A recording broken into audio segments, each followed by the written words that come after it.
The relationship between parents and children often becomes particularly strained during adolescence.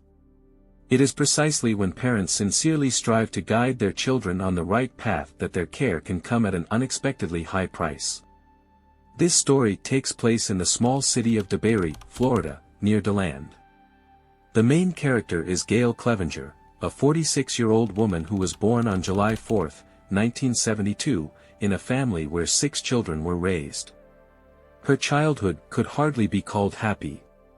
Her parents, prone to alcoholism, led a disorganized lifestyle, paying little attention to their children.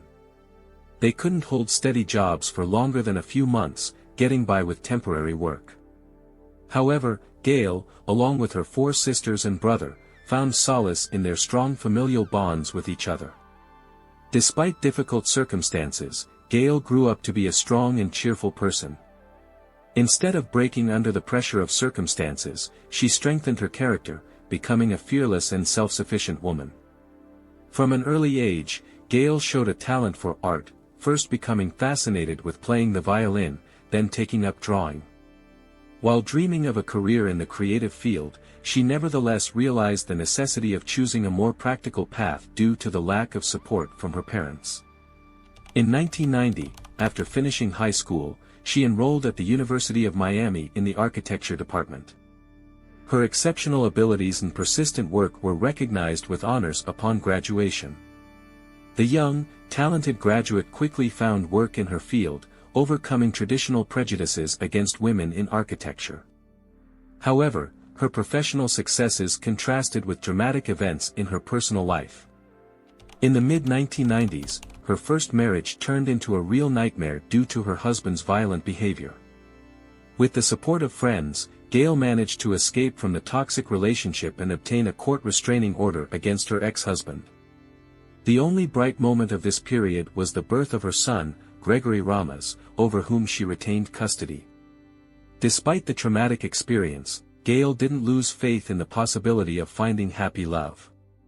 In the early 2000s, fate brought her together with Daniel Clevenger, a balanced, decent man who also wanted to create a strong family. After a year of careful courtship, they married. By 2018, their family consisted of Gail, Daniel, her son Gregory, and Daniel's children from his previous marriage, who had been abandoned by their biological mother. Although Gail continued to achieve professional heights, domestic challenges remained a part of her life. However, her biological son's behavior caused the most concern. Gregory Ramos, born in 2003, showed difficulties with socialization from an early age. Although he had friends, their circle remained very small. The boy found it especially difficult to communicate in new, unfamiliar situations. Trying to help her son, Gail enrolled him in Boy Scouts and karate classes. She believed that sports achievements would strengthen his self-confidence and promote the development of communication skills. Despite having step-siblings who could help with socialization, close relationships between the children never developed. All acquaintances noted Gail's extraordinary caring nature as a mother. She devoted all her free time from work to Gregory, often spoiling him. Perhaps in this way, she tried to create for her son the happy childhood that she herself was deprived of. The woman was very concerned about the boy's future, his education, and career, but reaching out to the stubborn teenager became increasingly difficult. In 2018, the family lived in a spacious house where 15-year-old Gregory, like the other children, had his own room. However, the teenager's life wasn't going well. He showed mediocre abilities at school and wasn't particularly popular among classmates. It seemed that any of his activities were initiated by his mother rather than his own desire. Gregory spent most of his time alone in his room, immersed in computer games and loud music, which he listened to late into the night. He rarely saw friends outside of school. During this period, the teenager got into several fights and conflicts that drew the attention of law enforcement. Gail put considerable effort into protecting her son from serious consequences. On the police's recommendation, a psychologist worked with the boy and concluded that Gregory had no problems with intellectual development, he simply lacked motivation and persistence in achieving goals. The difficult teenage period only exacerbated existing problems. Gail, concerned about her son's conflicts with the law, increased control over his studies, trying to distract him from computer games. Under maternal pressure, Gregory's grades improved somewhat, but he himself was very sensitive to any attempts to intervene in his life. At the end of 2018, the family situation became tense again. The school curriculum became more challenging, Gregory's academic performance declined, and his desire to study didn't emerge. His lag became particularly noticeable after covering new topics in various subjects. The mother's efforts were not in vain. Seeing positive changes in his son's studies under her guidance, Gregory's stepfather and his children also joined the process. Through their combined efforts, the family managed to guide the teenager toward his studies. On November 1, 2018, it happened that Daniel and his children went to visit relatives in another city, leaving Gail and her son at home. Despite the absence of support from other family members, the woman did not abandon her attempts to motivate her son to study. That evening, after reviewing his grades and seeing that they had again fallen below satisfactory levels, Gail had another educational discussion with the teenager. She tried to convey the importance of good education for future college admission and successful future. As always, Gregory listened to her detachedly, showing no emotions. The next day, the teenager went to school as usual. No one noticed anything unusual in his behavior. He remained as quiet and withdrawn as ever, communicating only with a narrow circle of friends. Dramatic events unfolded around 3 p.m. on November 2, 2018, when a distressed teenager who identified himself as Gregory Ramos called 911 emergency services. According to him, upon returning from school, he discovered the front door of his house broken and chaos inside. Afraid of a possible intruder's presence, the boy didn't dare to enter. Gregory informed the dispatcher that he had been absent all day, attending classes at school. He was particularly concerned that his mother's car was in the driveway, but an ominous silence pervaded the house. The teenager suggested that his mother might have gone to work with a colleague, but the broken door and disorder inside suggested a possible attack. A patrol car immediately arrived at the scene. An anxious Gregory waited for the police outside. By that time, the situation had attracted the attention of neighbors who came to support the teenager, who was clearly in a state of stress. The boy tried to call his mother several times but kept reaching voicemail. Examination of the scene showed that the door had been literally torn from its hinges. Inside the house was chaos, furniture destroyed, numerous glass objects broken. Gail's car, which stood in the driveway, showed no signs of blood or other troubling indicators. The police were particularly struck by the scale of destruction. It appeared that the perpetrator's goal was not theft but rather the destruction of property. It seemed strange that neighbors hadn't heard any noise during the rampage. According to Gregory's version, the perpetrator must have entered the house while he was in class. The most concerning was Gail's absence, whose whereabouts could not be determined. Events took an increasingly disturbing turn. Gregory's condition caused such concern that authorities had to send him to a local medical center for examination and possible prescription of sedatives. The absence of other family members in the house made the situation particularly dangerous for Gail. She was left alone with a potential attacker. Initially, suspicion fell on her first husband due to their history of violent relationships, but his alibi was quickly confirmed by surveillance camera footage and colleague testimonies. Detectives contacted Daniel, hoping to obtain additional information. He was shocked by the news of the invasion and his wife's disappearance, insisting he had no idea about a possible perpetrator. For a more detailed investigation of circumstances, Gregory was taken to the police station. The teenager was expected to actively cooperate with the investigation, given his biological mother's disappearance. However, his behavior alarmed detectives. Instead of willingness to help, the boy carefully considered each answer, and his initial emotionality changed to unusual focus. Particular attention was drawn to fresh bodily injuries on the teenager's body, scratches and bruises characteristic of a fight, including a black eye and injuries to his nose and lips. When Gregory tried to explain their appearance as a school fight, his story proved unconvincing. He couldn't name either the participants in the conflict or specific circumstances. An experienced detective, noticing inconsistencies in the testimony, began to pay closer attention to the teenager's body language. As the interrogation progressed, Gregory's anxiety increased. His constant nervous gestures, stroking his hair, rubbing his forehead, covering his eyes while answering, crossing his arms, indicated a desire to protect himself and avoid conversation. Reconstructing the chronology of the last 2 days, investigators noticed a strange peculiarity. The teenager could describe his morning and return from school to the minute, but became lost when it came to other events, such as dinner or his last meeting with his mother. This suggested careful planning of an alibi specifically for the critical time period. Despite the suspect's young age, detectives couldn't ignore the warning signals. Particularly telling was the moment when, asked about his relationship with his mother, Gregory, instead of the expected narrative, repeated several times that he wasn't involved in the murder, although murder hadn't been mentioned at that point. During the interrogation, the situation became increasingly tense. Particular suspicion was raised by the fact that Gregory himself began talking about murder, although until then only a possible kidnapping had been discussed. The teenager's behavior became increasingly troubling. He persistently denied involvement in his mother's murder, although no one had asked him about this. Trying to deflect suspicion, Gregory attempted to shift blame to some strange guys from his social circle.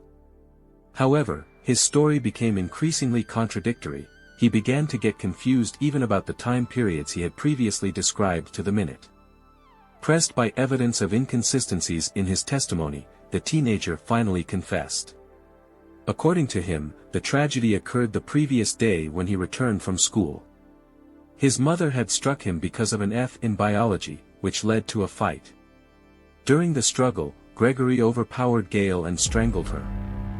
Finding himself in a panic, he loaded the body into the car and drove around the city for a long time, trying to decide what to do next. Periodically, he was overwhelmed by thoughts, but he continued searching for a place to hide evidence of the crime. Finally, he found a secluded area with an abandoned church, where he dug a shallow grave. Attempting to complicate the body's identification, Gregory tried to remove his mother's wedding ring to pawn it. When this failed, he even attempted to cut off her finger, but after mutilating the hand, he abandoned this attempt. After burying the body, he returned home and went to school the next day, behaving so naturally that no one noticed anything suspicious. However, during the night, Gregory realized that a simple disappearance of his mother would look unconvincing. Therefore, in the morning, before school, he decided to stage a robbery.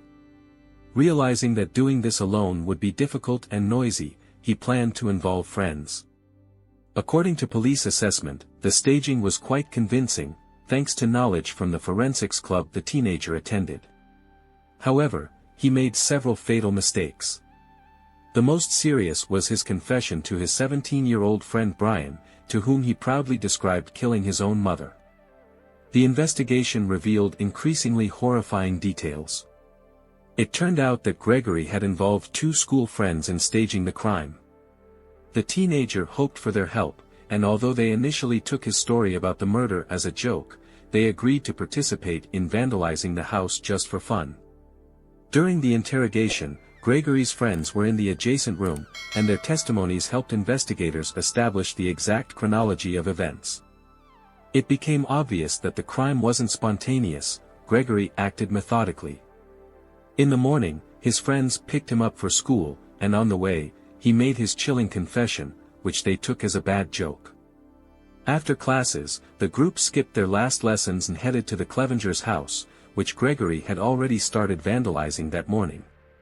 Notably, during the destruction, some items remained untouched: a hunting rifle gifted by his father, a bow, gaming computer, and other items valuable to the teenager. After finishing the destruction, the accomplices left, leaving Gregory to implement the next part of the plan, calling the police and imitating the role of a frightened son. However, the investigation quickly revealed inconsistencies, particularly thanks to items that one of the accomplices, Dylan, had taken with him.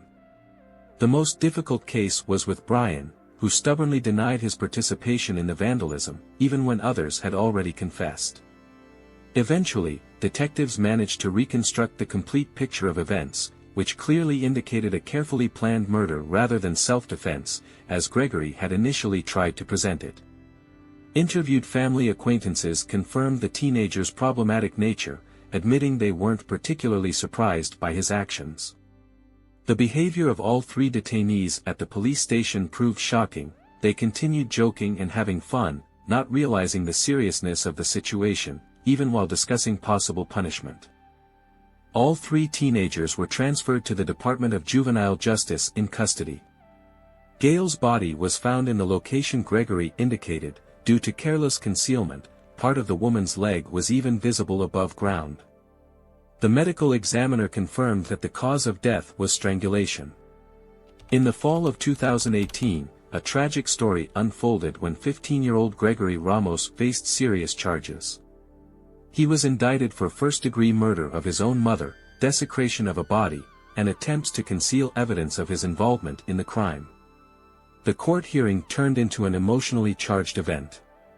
The defendant Gregory repeatedly broke into tears and expressed remorse, although many present viewed his emotions skeptically, considering them an attempt to reduce his punishment. The entire family gathered in the courtroom, Daniel with his children, who still couldn't recover from the loss of Gail, who had managed to become a truly close person to them. During the hearing, many emotional speeches were delivered. Gregory himself, speaking in his defense, asked forgiveness from his loved ones for the harm caused. He particularly emphasized the innocence of Dylan and Riley, insisting on their non-involvement in the committed crime. Although the teenager repeated this multiple times, the prosecution continued its investigation, guided solely by facts. According to Gregory, his friends didn't even suspect the true scale of the tragedy, refusing to believe in the reality of maternal murder.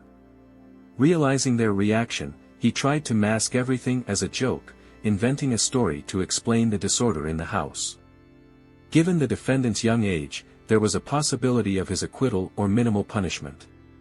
The prosecution, seeking a compromise solution, offered a plea deal. Although the death penalty was excluded due to his minority status, such a confession could help avoid life imprisonment. Agreeing to the deal, Gregory described the fatal evening. Everything started with a conflict over an unsatisfactory grade. Initially, he just went to his room, slamming the door loudly. Trying to fall asleep, the young man couldn't shake off thoughts about his mother's hurtful words. Leaving his room, he encountered her again, which led to a continuation of the argument and a sudden outbreak of violence. The strangulation process lasted about 30 minutes until the victim showed no signs of life. The duration of the attack indicated conscious action, as during this time, he could have stopped and reconsidered the situation multiple times. Later it was revealed that between the initial argument and the tragic conclusion, Gail had called her husband, who was with relatives along with his children. She shared information about the conflict with her son. Daniel reassured his wife, promising to handle the situation upon returning in a few days. He couldn't imagine that Gregory was capable of such a terrible act. The court sentenced him to 45 years in prison with the possibility of parole after 25 years. After release, Gregory would remain under lifelong supervision. Despite Gregory's pleas for leniency toward his friends, they also faced serious punishment, up to 30 years imprisonment. The situation proved especially difficult for Dylan, who was denied bail due to a history of mental illness and potential risk of suicide or escape. Dylan spent 39 days in custody, after which he was offered bail of $200,000, which his family couldn't pay. By early February 2021, he had spent 828 days in county jail, continuing to maintain his innocence and awaiting a jury trial. The trial of the case participants unfolded ambiguously. When it came to prosecution hearings, it turned out that the evidence regarding young Dylan's complicity was insufficient to fully convince the jury. Weighing all circumstances, the judge made a compromise decision, sentencing the young man to 10 years of probation. As for Brian Porras, his situation turned out most favorably. After preliminary hearings, the court allowed bail of $100,000, which the schoolboy's parents managed to pay. Despite standard restrictions and being under investigation, Brian managed to continue his life as usual. During this time, he successfully completed his school education and even entered college, never violating court-imposed conditions. When Brian appeared before the court again on July 8, 2021, his lawyers emphasized that during 3 years of freedom, their client had proved his ability to be a full-fledged member of society, creating no threat to others or himself. However, Gail's family, particularly Daniel and his children, sided with the prosecution. They insisted that Brian was a full accomplice in the brutal crime and should have served at least 828 days in prison, the same term as his friend Dylan. In their view, this should have been followed by a 10-year probation period. Brian's defense built their strategy on the argument that the defendant became a victim of misguided actions and inadequate behavior of his friend. Although Brian did participate in vandalizing the house, the investigation found no direct evidence of his involvement with Gail's body. The lawyers emphasized that their client, trusting his friend, unconsciously helped stage the crime scene. Many people supported this position, believing that due to his young age, the boy didn't realize the full seriousness of what was happening and therefore didn't deserve punishment. The prosecution, supported by Gail's close ones, insisted on the necessity of punishing Brian. Their main argument was that even after his friend's confession about killing his mother, he didn't contact law enforcement. The defense countered that Brian simply didn't believe Gregory's words. The court's final decision determined a 14-day suspended sentence for Brian. Daniel, who became a widower, along with his supporters, believed that Gregory's accomplices deserved harsher punishment. They were convinced that they helped dig the hole and conceal the mother's body, arguing that the teenager could hardly have managed such a task alone. In their opinion, Gregory involved his friends not only in the vandalism but also in burying the body. However, eventually, Daniel found the strength to forgive the teenagers, realizing that neither anger nor revenge could bring his wife back to life. He decided to let go of the situation and move forward.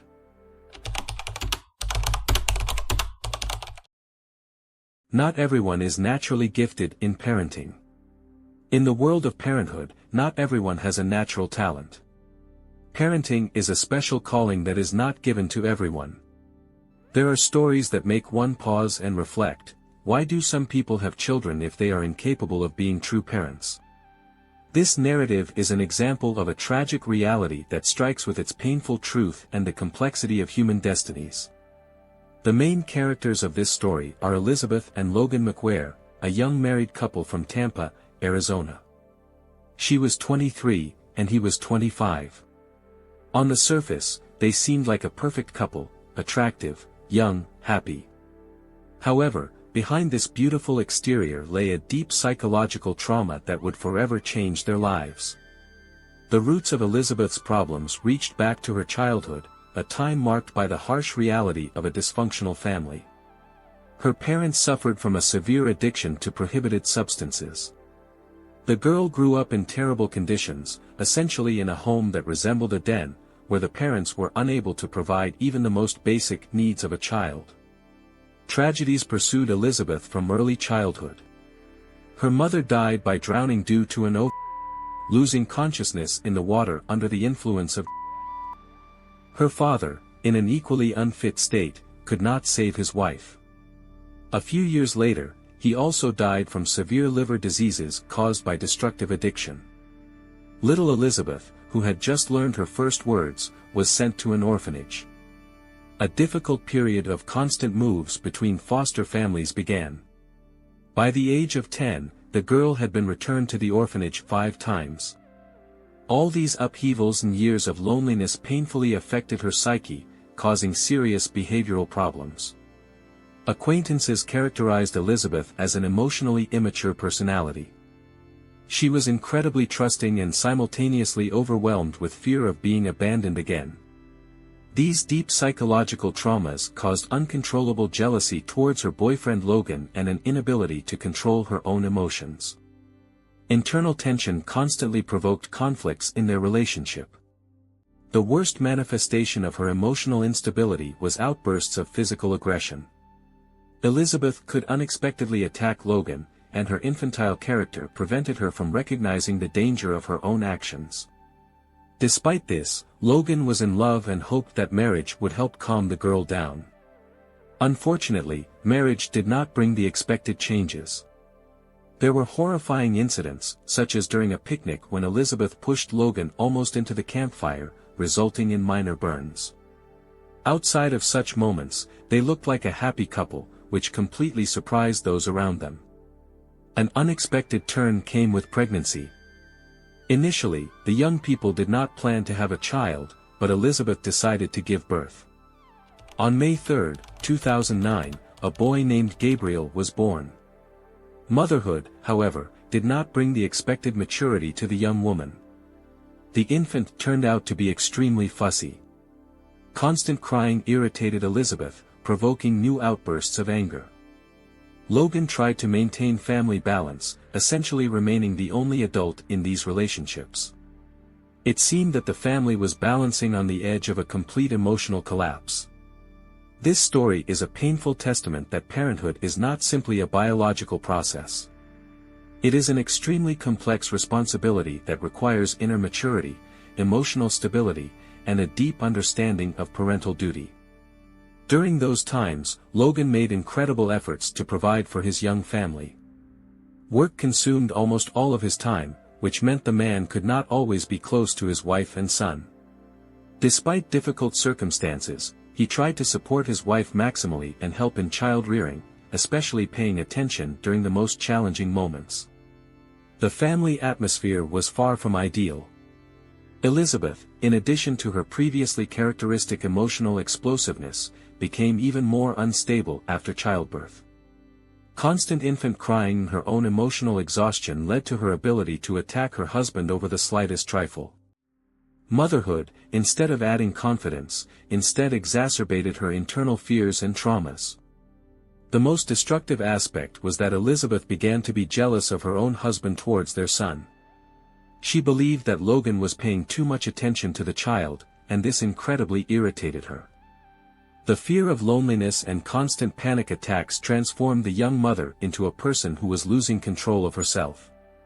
Elizabeth's behavior during emotional outbursts became increasingly aggressive.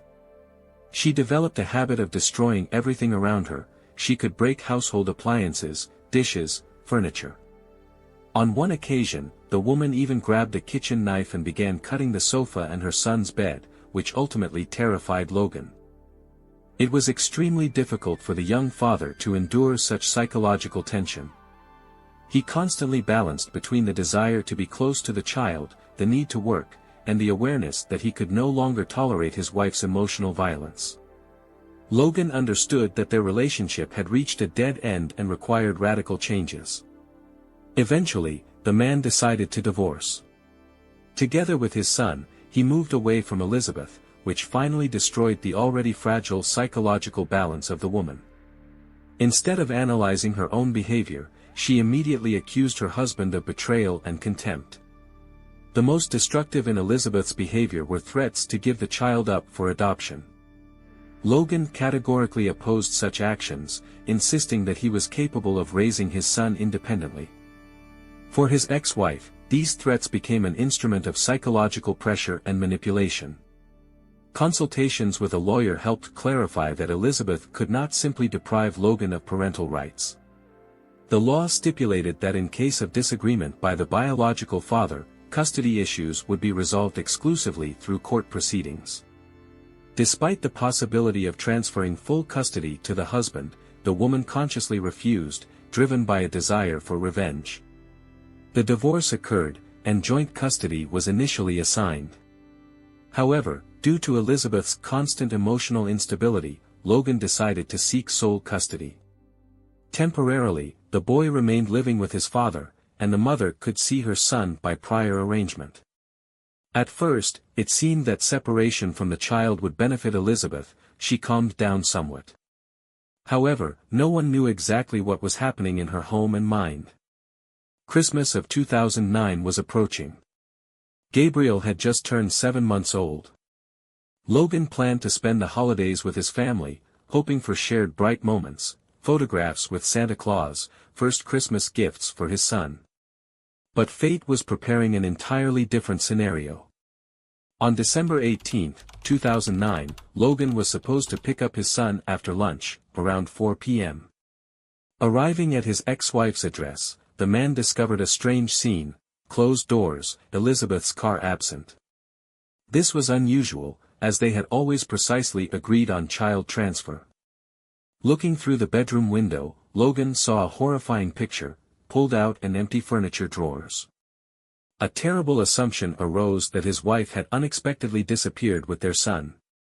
Immediately contacting the police, he received a formal refusal, since the biological mother was a legal guardian. The following days passed in anxious waiting. It was impossible to establish any contact with Elizabeth. The situation was complicated by the complete absence of her social circle.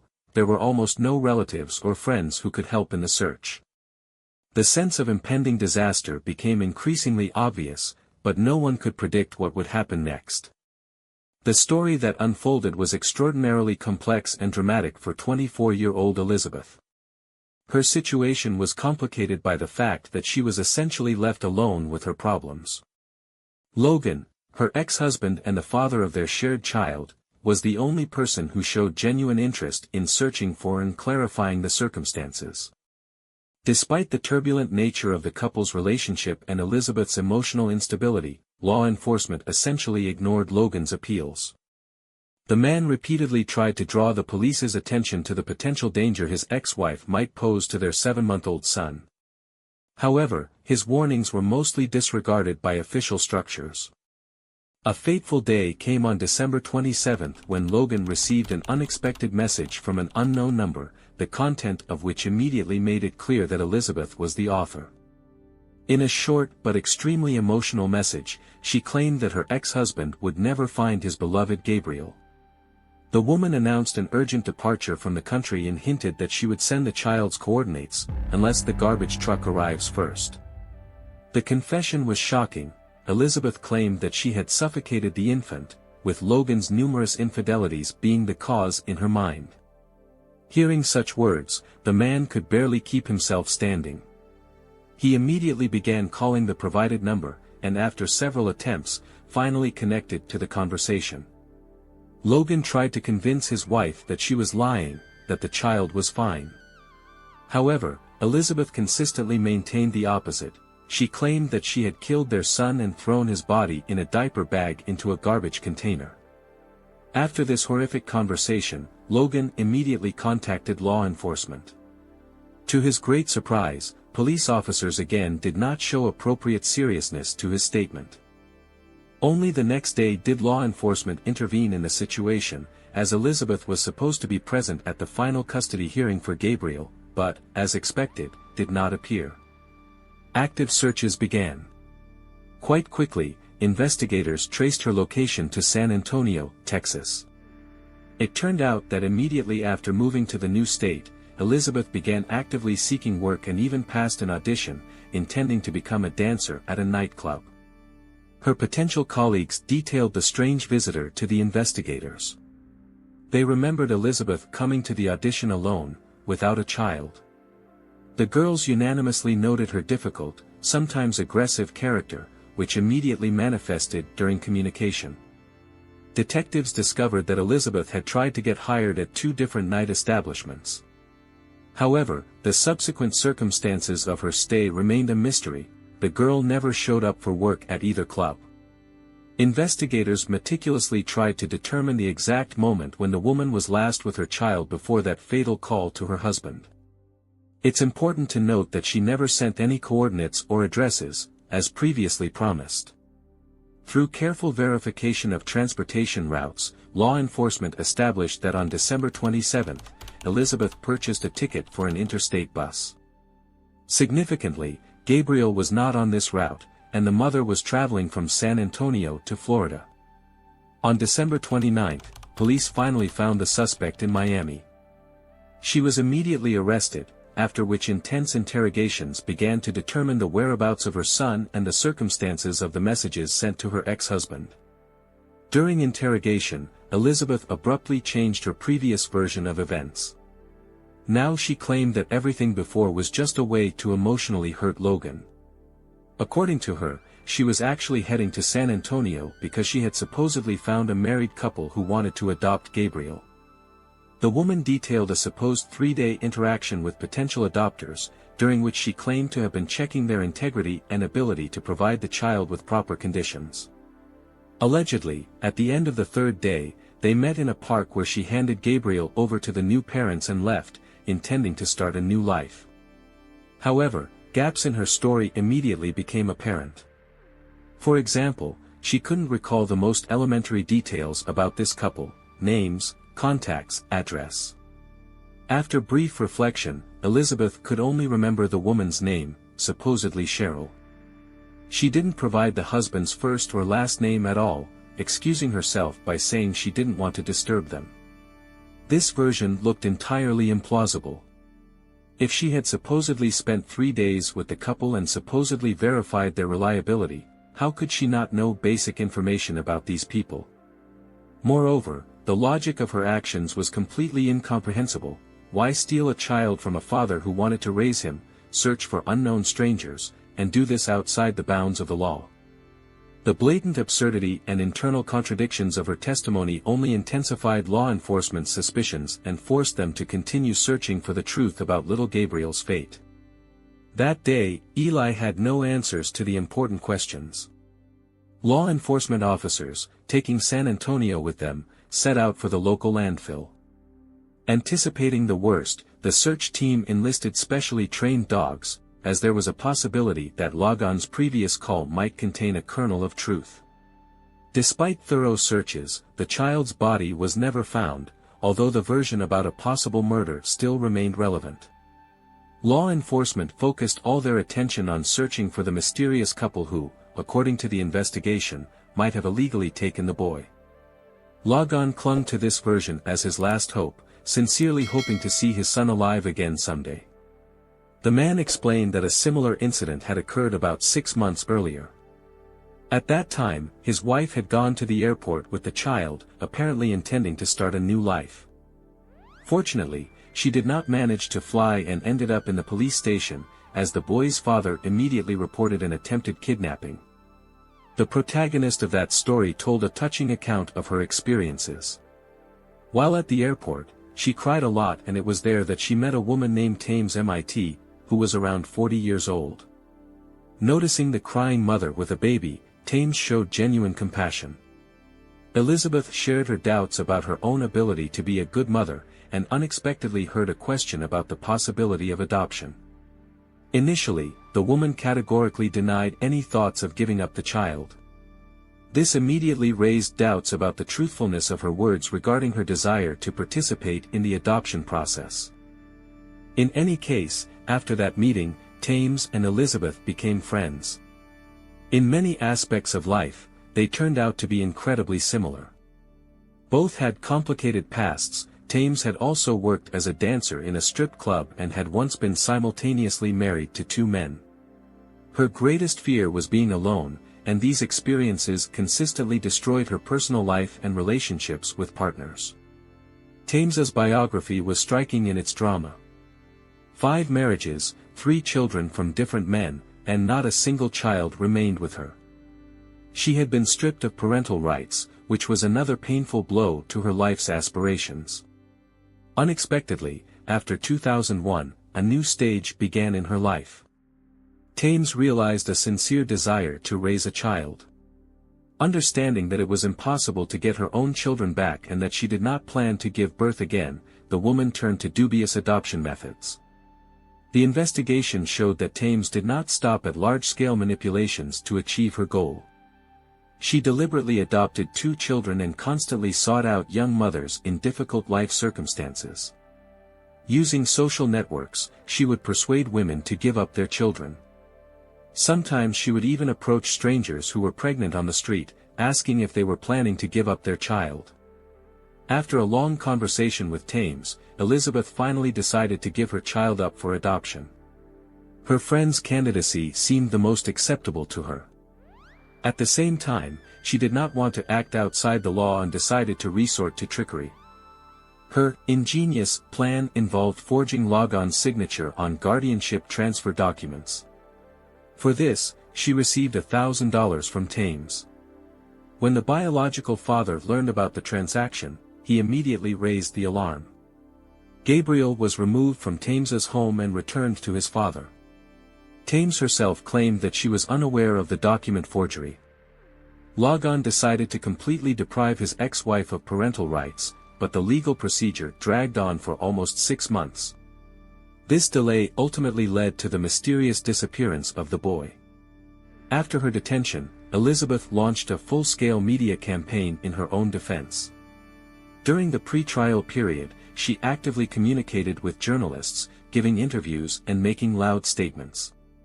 In every interview, the woman blamed Laken for all the problems. She insisted that if her husband had voluntarily allowed the adoption, nothing would have happened. According to her, there would have been no need to flee, to hide, and the procedure would have gone entirely officially, with known and accessible adoptive parents. Laken was in complete shock, unable to believe that Elizabeth had gone so far in her revenge, daring to take such an incredible action. During the custody proceedings, Laken repeatedly petitioned for sole custody of his son. In fact, he was already independently caring for the child, as Elizabeth showed no desire to be involved in raising him. She sought to get rid of the child, but the court unexpectedly ruled to maintain joint custody. The man tried to challenge this decision by all possible means but was forced to wait for the official court verdict. The biggest problem remained the complete lack of information about Gabriel's whereabouts. Several months passed, and Elizabeth was charged with a whole list of offenses, including falsifying adoption documents. However, the judicial system treated these crimes quite leniently. In particular, for forging a signature, the woman received only 30 days in prison. During this period, the custody trial was concluded, and the biological father finally obtained full parental rights. However, the fate of his son remained unknown. The investigation began to seriously consider the version of involvement of the black market of adoption. This version had a real foundation, as the city of San Antonio was considered a kind of center for illegal adoption operations. In such schemes, even lawyers were often involved, facilitating the procedure of transferring the child to potential parents. It should be noted that not all of the adoption market was of a criminal nature. Mostly, it involved quite decent families who sincerely wanted to have children but faced excessive bureaucratization of the official procedure. The main problem remained an almost complete lack of control over the child's subsequent fate. Elizabeth had enough time to establish contacts with organizations involved in the illegal movement of children. It is known that for a long time she lived in Maytel together with her son, but moved out from there already without him. Such actions fully fit into the typical practice of criminal groups that prefer to carry out such operations in inconspicuous places. The suspicions of the investigation were confirmed by San Antonio's strange biography. She had no relatives or even distant acquaintances. It seemed that her candidacy had been chosen quite deliberately. This unexpectedly confirmed Elizabeth's initial version, which she told during interrogation. It was quite possible that her true intention was to transfer the child to third parties. The main obstacle in the investigation was the colossal difficulties of social monitoring. The search for the baby was almost impossible. At the same time, the investigation collected many indirect pieces of evidence. In particular, after moving to San Antonio, she published a meaningful phrase on social networks: "If you want something, you will always find a way." Soon after, another post appeared about the beginning of a new life. Soon, Elizabeth demonstrated 2 luxurious diamond rings. Laken surely knew that she did not have money for such valuables before. Their value reached over $20,000. The woman claimed that these were gifts from admirers, but this version seemed extremely doubtful. However, these circumstances quite eloquently confirmed the version about the illegal sale of the son. After all, payment for such operations often occurs not in money, but in valuable items. During the investigation, detectives managed to find a girl who worked as an assistant to Elizabeth immediately after her arrival in San Antonio. The young woman took care of the baby for 2 days and was struck by the mother's indifference. Elizabeth was absolutely not interested in whether the child was hungry, tired, or wanted to sleep.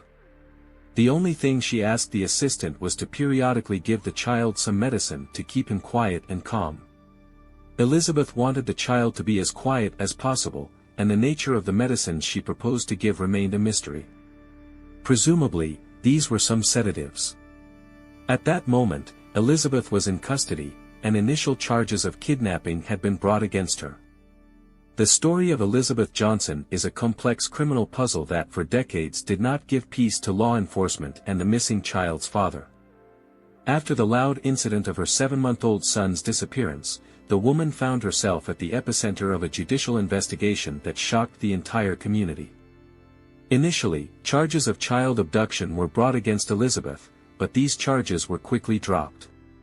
The legislation of the time allowed a mother to move freely around the country with her child, and at that moment, a joint custody agreement existed. Instead, the prosecution brought a more serious charge, creating a threat to the child's life. The court session lasted several days and ended unexpectedly. The jury found Elizabeth guilty, imposing a relatively mild sentence, 5 years and 3 months of imprisonment. This decision caused a huge resonance in society. Laken, Gabriel's father, was in shock that the woman who had effectively lost the child received such an insignificant punishment. The prosecution officially stated the complete absence of direct evidence of harm to the child or her murder. Elizabeth herself rejected her original version of events, which she had previously told Laken by phone. She insisted that she had given the child to an unknown couple, and her previous statements were only an attempt to anger her ex-husband. What infuriated Laken the most was that the charges of child abduction were even dropped, a crime for which she could have been sentenced to up to 24 years in prison. However, the authorities were powerless to change anything. During her imprisonment, detectives repeatedly tried to force Elizabeth to tell at least something about Gabriel's fate. However, the woman consistently maintained her line, complete silent non-involvement. She claimed that she knew nothing about the child's whereabouts and seemed absolutely indifferent to his fate. Especially suspicious was the fact that over all these years, Elizabeth never showed any desire to find potential adoptive parents or clarify the child's fate. Laken was almost certain that his son was no longer alive. An unexpected turn was a phone conversation between Elizabeth and an old friend named Thames. The recording of the conversation was extremely strange. It seemed that the women were rehearsing a prepared performance. Elizabeth tried to convince Thames of something, accusing her of ruining her life. In turn, Thames denied all allegations. Who was telling the truth remained unknown. In 2014, Elizabeth was released from prison with a 3-year probation period. However, she immediately began systematically violating the conditions, even moving to another state, New Mexico. This was a gross violation of probation rules. Soon she was arrested and brought back. Searches for Gabriel continued for years, but to no avail. Laken used all possible modern technologies, from DNA analysis to geolocation database studies. No results. Elizabeth's life continued. She changed several names, got married, and settled in New Mexico. In 2021, she became pregnant again, which caused a wave of outrage among those who knew her story. Laken and others were convinced that she did not deserve to be a mother after what happened to Gabriel. During interviews, Elizabeth claimed that the worst punishment for her was not knowing her son's fate. She assured that she regretted her actions and had improved. However, society did not believe her. Thames Smith was found guilty of document forgery and given a minimum sentence, 30 days in prison and 30 days of probation.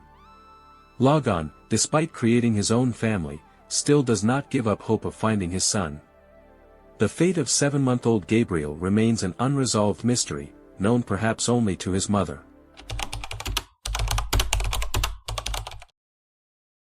This story is a bitter warning about the critically important need to adhere to professional protocol when investigating missing persons cases, in order to avoid irreparable consequences and additional human losses. On December 25, 2006, a special celebration was supposed to take place, Heather Kwan's birthday. She was turning 21, and she planned to spend the day in a special way, together with her beloved boyfriend, Ryan Voller, and then travel to his parents' home. Ryan, who was 18 at the time, was younger than Heather. He was studying at the same college as the girl and was distinguished by exceptional talent. He played the guitar brilliantly. He had recently moved out from his parents' home, but despite his independence, he continued to maintain warm, heartfelt relationships with his family. Soon after moving, Heather relocated to Ryan's living complex, Phoenix, in Arizona, USA. The place had been vacated after a long-term neighbor had moved out. The girl was incredibly happy and excited about the opportunity to live together with her loved one. Despite differences in character and worldview, the couple seemed extraordinarily harmonious. Heather, a high school graduate, a law school student, was known for her kindness and care. Her circle always emphasized her innate ability to support and entertain others. Ryan, on the other hand, made an impression of a more serious and purposeful young man with clear life goals. Their relationship was going wonderfully. They had already lived together for a month and a half, and it seemed that their differences only added depth and uniqueness to their relationship. On December 25, 2006, everything was prepared for the celebration. Ryan's family was waiting for the couple at the festive table. However, the birthday girl and her boyfriend somehow did not appear. At first, the family tried not to panic. Perhaps the young couple had simply lost track of time. They even started the holiday meal without them. When the lovers still did not return, the parents began calling Ryan, but he somehow did not answer. This seemed increasingly strange, as such behavior from the couple had never happened before. This was especially notable considering that it was not just Heather's birthday, but also Christmas, a holiday the family considered particularly significant. Ryan's sister said that she had visited the apartment during the day, but no one had opened the door. At the time, she had not paid special attention to this, but now it caused serious concern. It turned out that the family had not seen the couple for 2 days. Heather's mother immediately approached the police station with a request to check on the young people. However, due to the holiday period, when the number of calls traditionally skyrockets, their report was initially not perceived as urgent. The patrol officers delayed their departure, considering the matter not particularly priority. The police arrived at the specified address only after several hours. By this moment, Ryan's parents' anxiety had reached a critical point. The father was already waiting for the officers near the entrance of the residential complex where the couple lived. Ahead of them awaited a shocking truth that would forever change their lives. Ryan's father was incredibly worried. His son was ignoring not only phone calls but also persistent knocking on the door. Heather was also silent, showing no signs of life. The only option for the police was to force entry into the apartment. As soon as they were inside, those present immediately understood, something horrible had happened that would forever change their lives. Ryan was lying in the living room, completely beaten, with broken glass and a battered face. Bloody wounds on his nose and face indicated brutal beatings. Despite everything, the young man was alive, though in a deep state of shock. With great difficulty, he could barely move and answer the officers' questions. When asked about Heather, Ryan indicated that she was sleeping in another room. However, when the police entered, they saw a horrifying scene. The girl was lying motionless, with no signs of life. Heather was literally mutilated. Her face was a solid mass of bruises, hemorrhages, and wounds. The fatal wound was a gunshot to the head that instantly cut short her young life. From the first moments, the police began to suspect Ryan. The logic of their assumptions seemed simple. He was the only living witness in the apartment, had barely been injured compared to the girl, and there were no signs of forced entry. The young man's strange behavior, impaired coordination and speech, only intensified suspicions. Instead of providing medical assistance, the officers immediately placed Ryan in a patrol car. Heather had been dead for about a day by then. Ryan himself claimed he remembered nothing, speaking incoherently and confusedly. It seemed obvious that he had spent many hours in the apartment next to his loved one's body. The police suspected that during this time he might have tried to hide evidence of the crime but didn't manage to do so due to the urgent intervention of his parents. Instead of immediate transportation to the police station, according to the words of the deceased boy's mother, Doan, Ryan was kept in a patrol car for about 4 to 5 hours. Only in the early morning was he finally taken to the police station. At the station, Ryan was immediately stripped of all his clothes under the pretext of further laboratory analysis, instead being given a thin, single-colored paper suit. He was officially informed of the murder suspicion. Detective Paul Dalton demonstrated shocking indifference from the first moments. Despite Ryan's obvious bodily injuries, no medical professional examined him. The boy was simply taken to an interrogation room and left alone. Ryan appeared neither depressed nor aggressive. It seemed he simply didn't understand what was happening. He spent the first minutes with his head on the table, quietly mumbling something indistinct. Video surveillance cameras recorded his incomprehensible muttering, but not a single word could be distinguished. Approximately half an hour later, an officer entered the room, and the interrogation finally began. Ryan was read his rights and asked if he understood the reason for his presence there. The young man confusedly replied that he had no idea what had happened. Ryan was exhausted. He complained of unbearable headaches and an uncontrollable desire to sleep. Detective Paul Dalton, however, had no intention of considering the suspect's condition. His only goal was to obtain a confession to the murder. The interrogation video demonstrated an extremely strange scene. The young man seemed to barely comprehend reality. He sat with his knees pressed to his chest, resembling a frightened child. He constantly repeated that he wanted to go home, and his speech was fragmented and incoherent. Most shocking was that Ryan could not even remember his girlfriend's name. He believed Heather was her nickname and was convinced she was only 16 to 17 years old, although the girl was actually 21.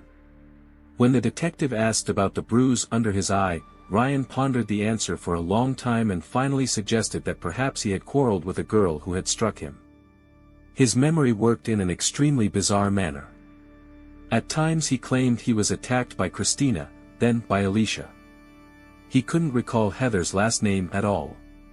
It seemed the young man was in an altered state of consciousness, with enormous memory gaps and an inability to connect elementary facts. Paul Dalton, however, completely ignored the obvious symptoms of serious injury. He was convinced that Ryan was simply trying to manipulate the investigation, rather than being in a critical medical condition. Unexpectedly, a new version of events appeared in Ryan's narrative. He began to tell about an attack by robbers, a young man named Richie and his father Larry. According to Ryan, they burst into the apartment with 2 revolvers and began shooting. Most shocking was his claim that they shot not only Heather but him as well. Ryan asserted that the serious injuries he sustained were the result of gunshot wounds. This could explain his strange behavior and complete disorientation. The police officer listened to these stories with open distrust. Ryan's versions constantly changed, details became confused, and the logic of his narrative seemed absolutely illogical. It appeared the young man was balancing between reality and delirium, not fully comprehending what was happening. Meanwhile, the video recording clearly captured, Ryan was behaving like a child who did not understand the gravity of the situation. He constantly asked to go home, complained of fatigue and a desire to sleep. The police, however, were adamant, he would not be allowed to go home under any circumstances. Ryan's infantile behavior, memory lapses, incoherent mumbling, and constant desire to lie down or leave, all of this had a perfectly logical explanation. The matter was a life-threatening injury. The bullet, according to the boy, was still in his head without an exit wound. There was a high probability of internal bleeding that could kill Ryan within the next few hours. However, for Detective Paul Dalton, all these facts sounded unconvincing. He focused on the young man's incredible injuries and constant changes in his testimony. For the investigator, these circumstances were nothing more than an obvious attempt to confuse the investigation. Dalton categorically did not believe a single word of the suspect. He was convinced that if Ryan had truly been shot in the eye with a revolver, he would no longer be able to speak and would inevitably have died, just like Heather. At the same time, obvious symptoms, a combination of neurological disorders, unequivocally pointed to a traumatic brain injury. The paradox was that every police officer during special training receives basic skills in recognizing such conditions. However, Paul Dalton demonstratively ignored the obvious signs. Moreover, he continued to exert psychological pressure on Ryan, not allowing him to rest or receive medical assistance. The interrogation turned into a genuine psychological torture. Questions rained down one after another. Who started shooting first? Why didn't he call an ambulance? Why didn't he answer his parents' calls? Ryan, already struggling with a brain hemorrhage, tried to prove his truthfulness. At the culminating moment, he leaned as close to the detective as possible, looking directly into his eyes. It was then that Dalton noticed that the young man's eye was indeed shot through. Only after this did the investigator decide to send Ryan to the hospital. However, even now the police officer did not show elementary humanity. He did not help the boy get out, and Ryan independently, leaning on the walls, made it to the exit. Only outside were paramedics able to provide first aid and hospitalize him. At the hospital, doctors immediately discovered a fatal picture. Ryan's condition had critically worsened due to the law enforcement officer's delay. The boy urgently needed medical assistance immediately after being found in the apartment, at least 7 to 8 hours earlier. Now, the doctors found a bullet in his head, a significant hemorrhage, and most horrifically, a progressing infection that made surgical intervention impossible. The medical examination clearly demonstrated, the delay and indifference of law enforcement officers had cost Ryan his life. Every lost hour brought him closer to inevitable death. The medical saga of Ryan following the horrific attack stretched out into painful weeks. Only 3 days after the tragic events, doctors managed to extract the bullets from the victim's skull. Throughout this time, the young man suffered from unbearable pain and significant cognitive disruptions. The serious operation, performed on December 28, was merely the beginning of a long and complex recovery process that would require extended hospitalization.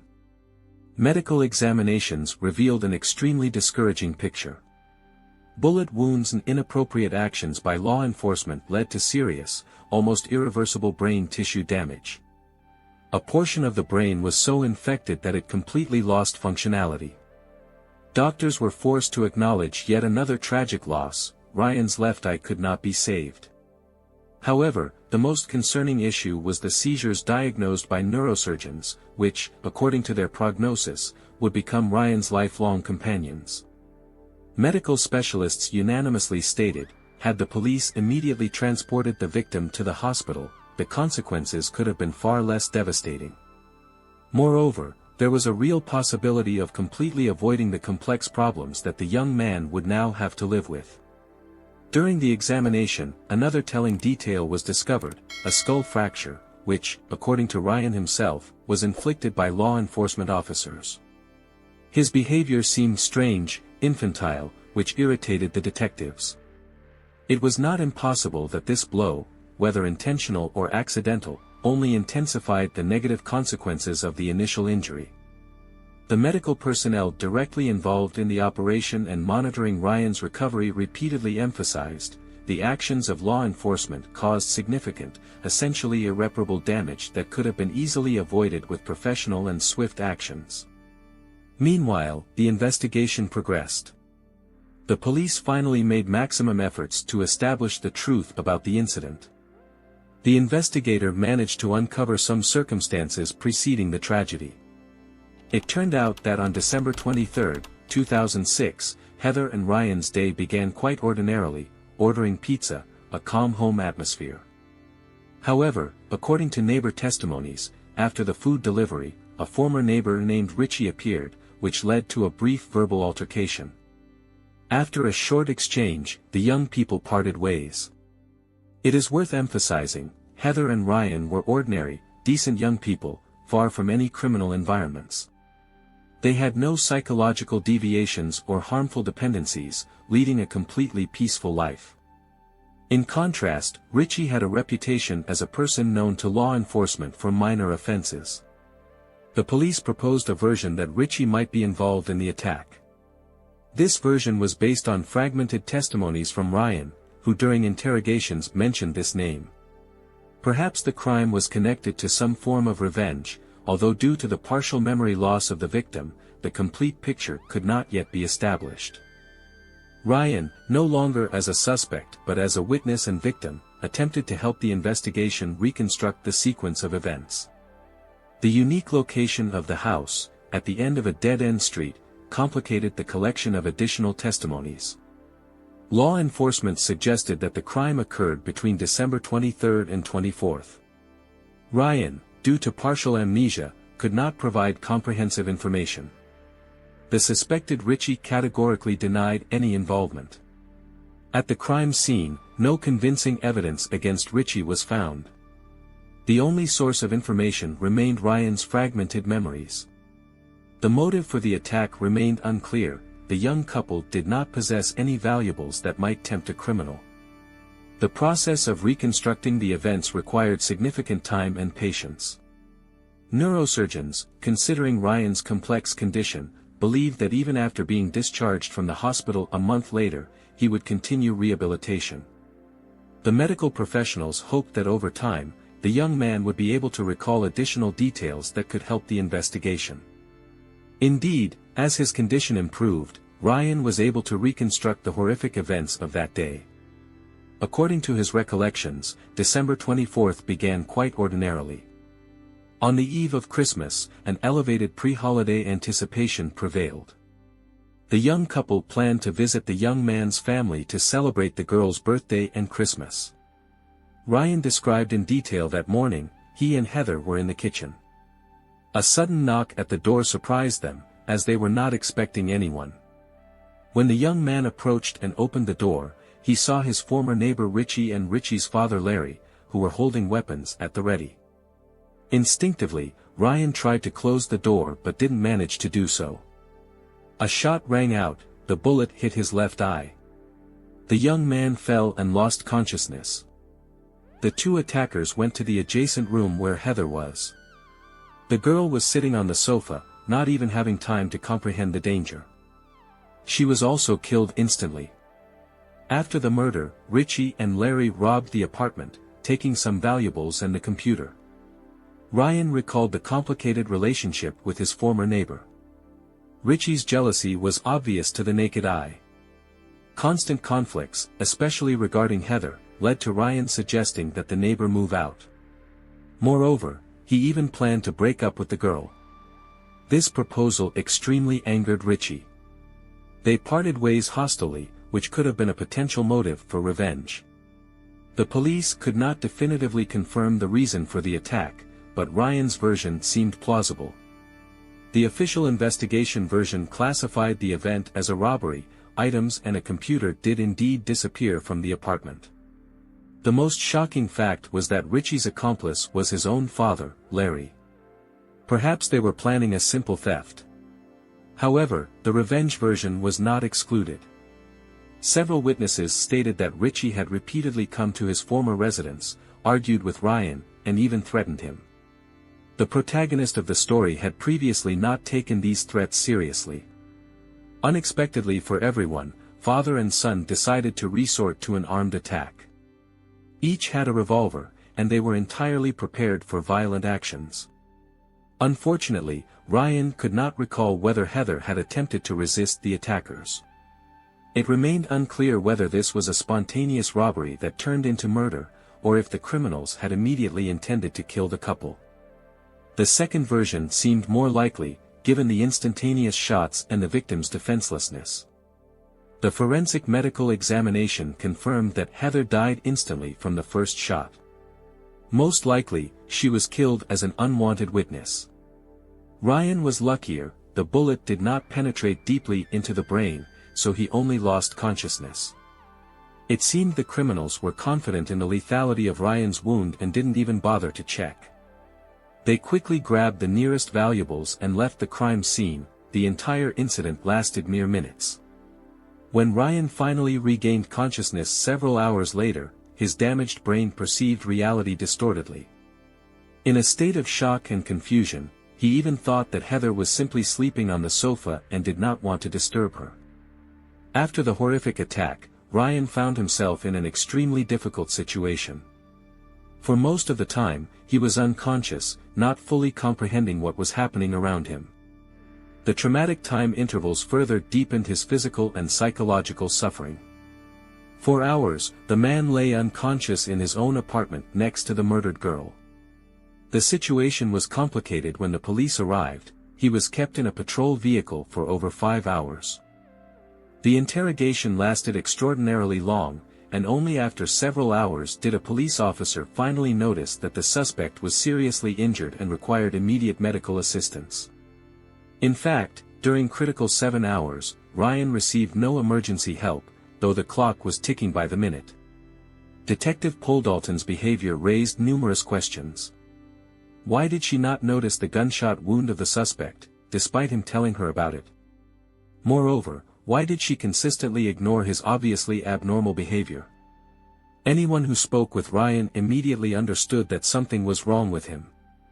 Service instructions clearly require that a police officer immediately arrange a medical examination of a suspect. However, Poldalton left the man, believing he was trying to deceive her. Ryan's suspiciousness was obvious. He was the only one who had seen Heather before her death, and it seemed that no one else had been in the apartment.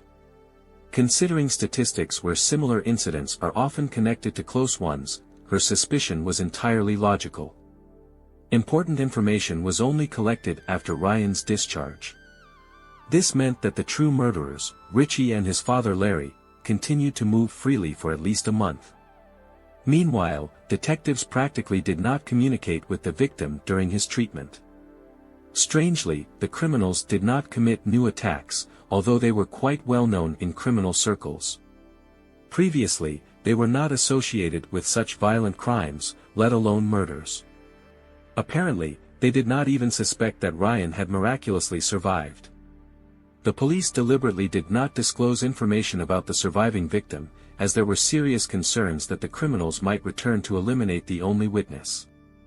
Eventually, Richie and Larry were detained. They were found with stolen items from Ryan's apartment and 2 revolvers.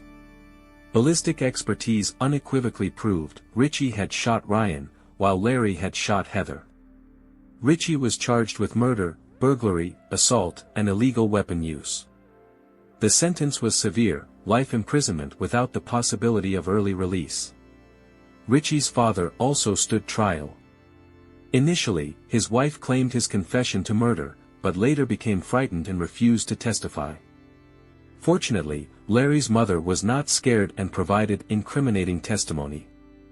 The prosecution had convincing evidence. The jury found Larry guilty of first-degree murder, assault, and robbery. The sentence was the same, life imprisonment without the possibility of freedom. Several years later, Ryan's father Doan filed a lawsuit against the Phoenix Police Department. The man painfully observed his only son's suffering. After the attack, Ryan suffered from seizures, cognitive disorders, and constant headaches. Doan accused Poldalton of falsifying evidence and fabricating her own version of the case. It turned out that the detective had a rather controversial professional reputation. Unfortunately, Ryan never learned about the results of this struggle. He lost his left eye and part of his brain, which completely changed his life. The young man became entirely dependent on his parents. On January 20, 2016, nearly 10 years after the attack, Ryan died. Another seizure led to a brain injury incompatible with life. This tragic story attracted media attention. Ryan's parents kept their distance from journalists. Doan gave only one interview, telling about the struggle for justice for his son. He was convinced that investigator Dalton had effectively completed what the criminals had started, accelerating his son's death.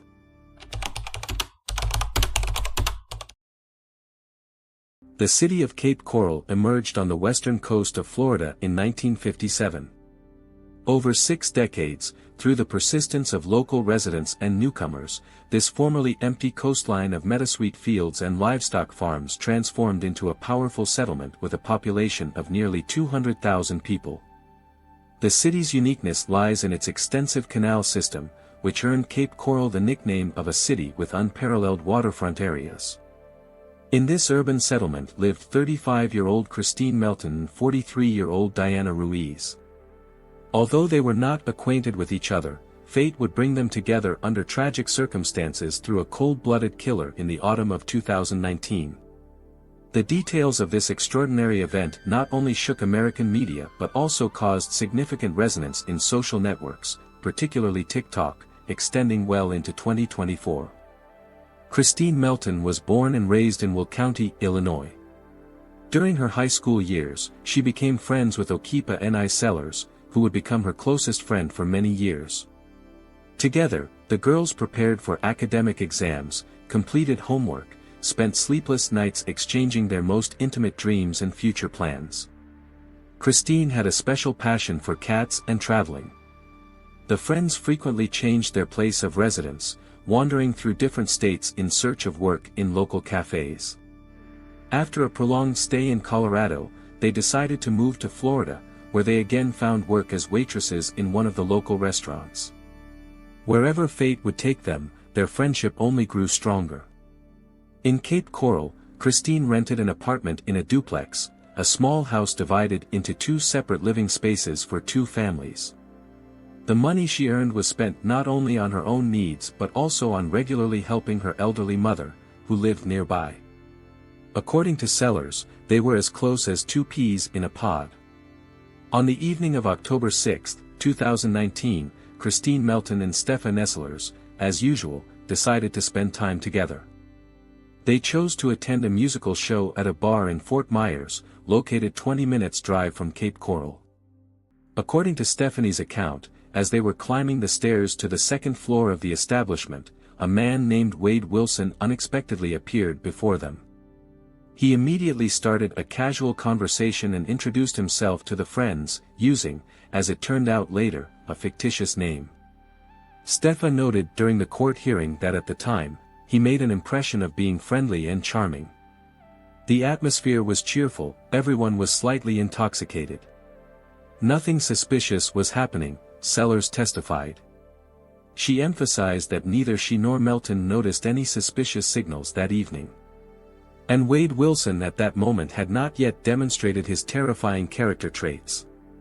After the bar closed, the girls went home with their new acquaintance. They spent several hours there. Then the 3 of them left the premises. They initially planned to get to Christine Melton's residence. However, Wilson, being in an alcohol-induced state, could not drive. So the girls called an Uber taxi service. Arriving at the desired address and hurrying to take her son to an educational institution, Sellers sincerely hugged her friend and said goodbye, arranging to meet the next day. However, this meeting would remain forever unfulfilled. Steffa had no idea about any potential problems with Christine. That day, she was working a shift, and since her friend was on a day off, Sellers assumed she was simply sleeping off the eventful previous night. Therefore, she did not bother Christine with additional messages. On October 7, Diana Ruiz headed to work, an extraordinarily responsible woman raising a son. Those who knew her always spoke about her exclusively positively, characterizing her as an honest and conscientious person. In 2019, Diana was in a serious relationship that seemed destined to end in marriage. She worked as a waitress and bartender at a hotel establishment in Cape Coral. The last person to see her was her younger son Zane, who was actively preparing for his school graduation and sincerely hoped that his mother would attend the debut concert of his music group. Her work colleagues repeatedly emphasized her impeccable work discipline. In 5 years of working at the bar, Diana had never missed a work shift. That is why her sudden absence on October 7, 2019, immediately caused serious concern. When it became clear that the woman had not returned home, they immediately contacted law enforcement with a missing person report. Almost simultaneously with the missing person report, the police arrived at Christine Melton's residence, where they discovered a horrifying scene: the girl's body. Law enforcement also noticed the disappearance of Christine's black car. The forensic examination meticulously documented cruel injuries, numerous bruises on the face and body, swollen eyes, abrasions all over her head. Internal organs had also sustained significant damage. The liver, lungs, and gallbladder wall showed destructive injuries. Diana Ruiz's body was found only 3 days later. Her corpse, bearing signs of violent death and a broken neck, was discovered in a field near one of the local bars. The investigation established shocking circumstances. On October 7, an unknown man approached her under the pretext of asking for help with local orientation. Diana, being kind and empathetic, agreed to help and got into the stranger's vehicle. While continuing to drive with one hand, the man unexpectedly began to strangle the woman. Stopping, he discovered that Diana was still alive. The perpetrator left her on the ground, got back behind the wheel, and intentionally ran over her body 10 to 20 times, turning her into an almost unrecognizable mass. Afterward, he dragged the body to nearby bushes and disappeared. On Thursday, October 6, 2019, Melissa Montanez went to a bar in Cape Coral with her boyfriend, Wade Wilson. At that point, they had been dating for 6 months. The couple enjoyed spending leisure time in bars, viewing such a way of spending time as an opportunity to make new acquaintances and have fun. During the party, Wade met an unknown girl, and they engaged in a lively conversation. After the conversation, he convinces Melissa to continue celebrating at the house of his new friend. However, she categorically refuses. An acute, emotional argument flares up between the lovers. Wade Wilson claims he urgently needs to retrieve something from Melissa's car. Soon, after examining the nearly empty bar, she noticed that her boyfriend had not yet returned. Going outside, she headed to where her car was parked, a gray Dodge Challenger. However, at the parking spot, the girl did not find her vehicle. Wade Wilson left a party using his girlfriend's car. It can be presumed that he headed to a woman he had met previously. Early in the morning, the intoxicated man calls Melissa and insists on meeting near her workplace. The girl arrives on time, but immediately senses something unusual. Wade arrives not in Melissa's car, but in an unknown black Nissan. The girl approaches the vehicle and begins questioning the guy about the disappearance of her automobile. Instead, Wade aggressively suggests she get into the car to discuss everything. When Melissa refuses, the man begins to use physical force.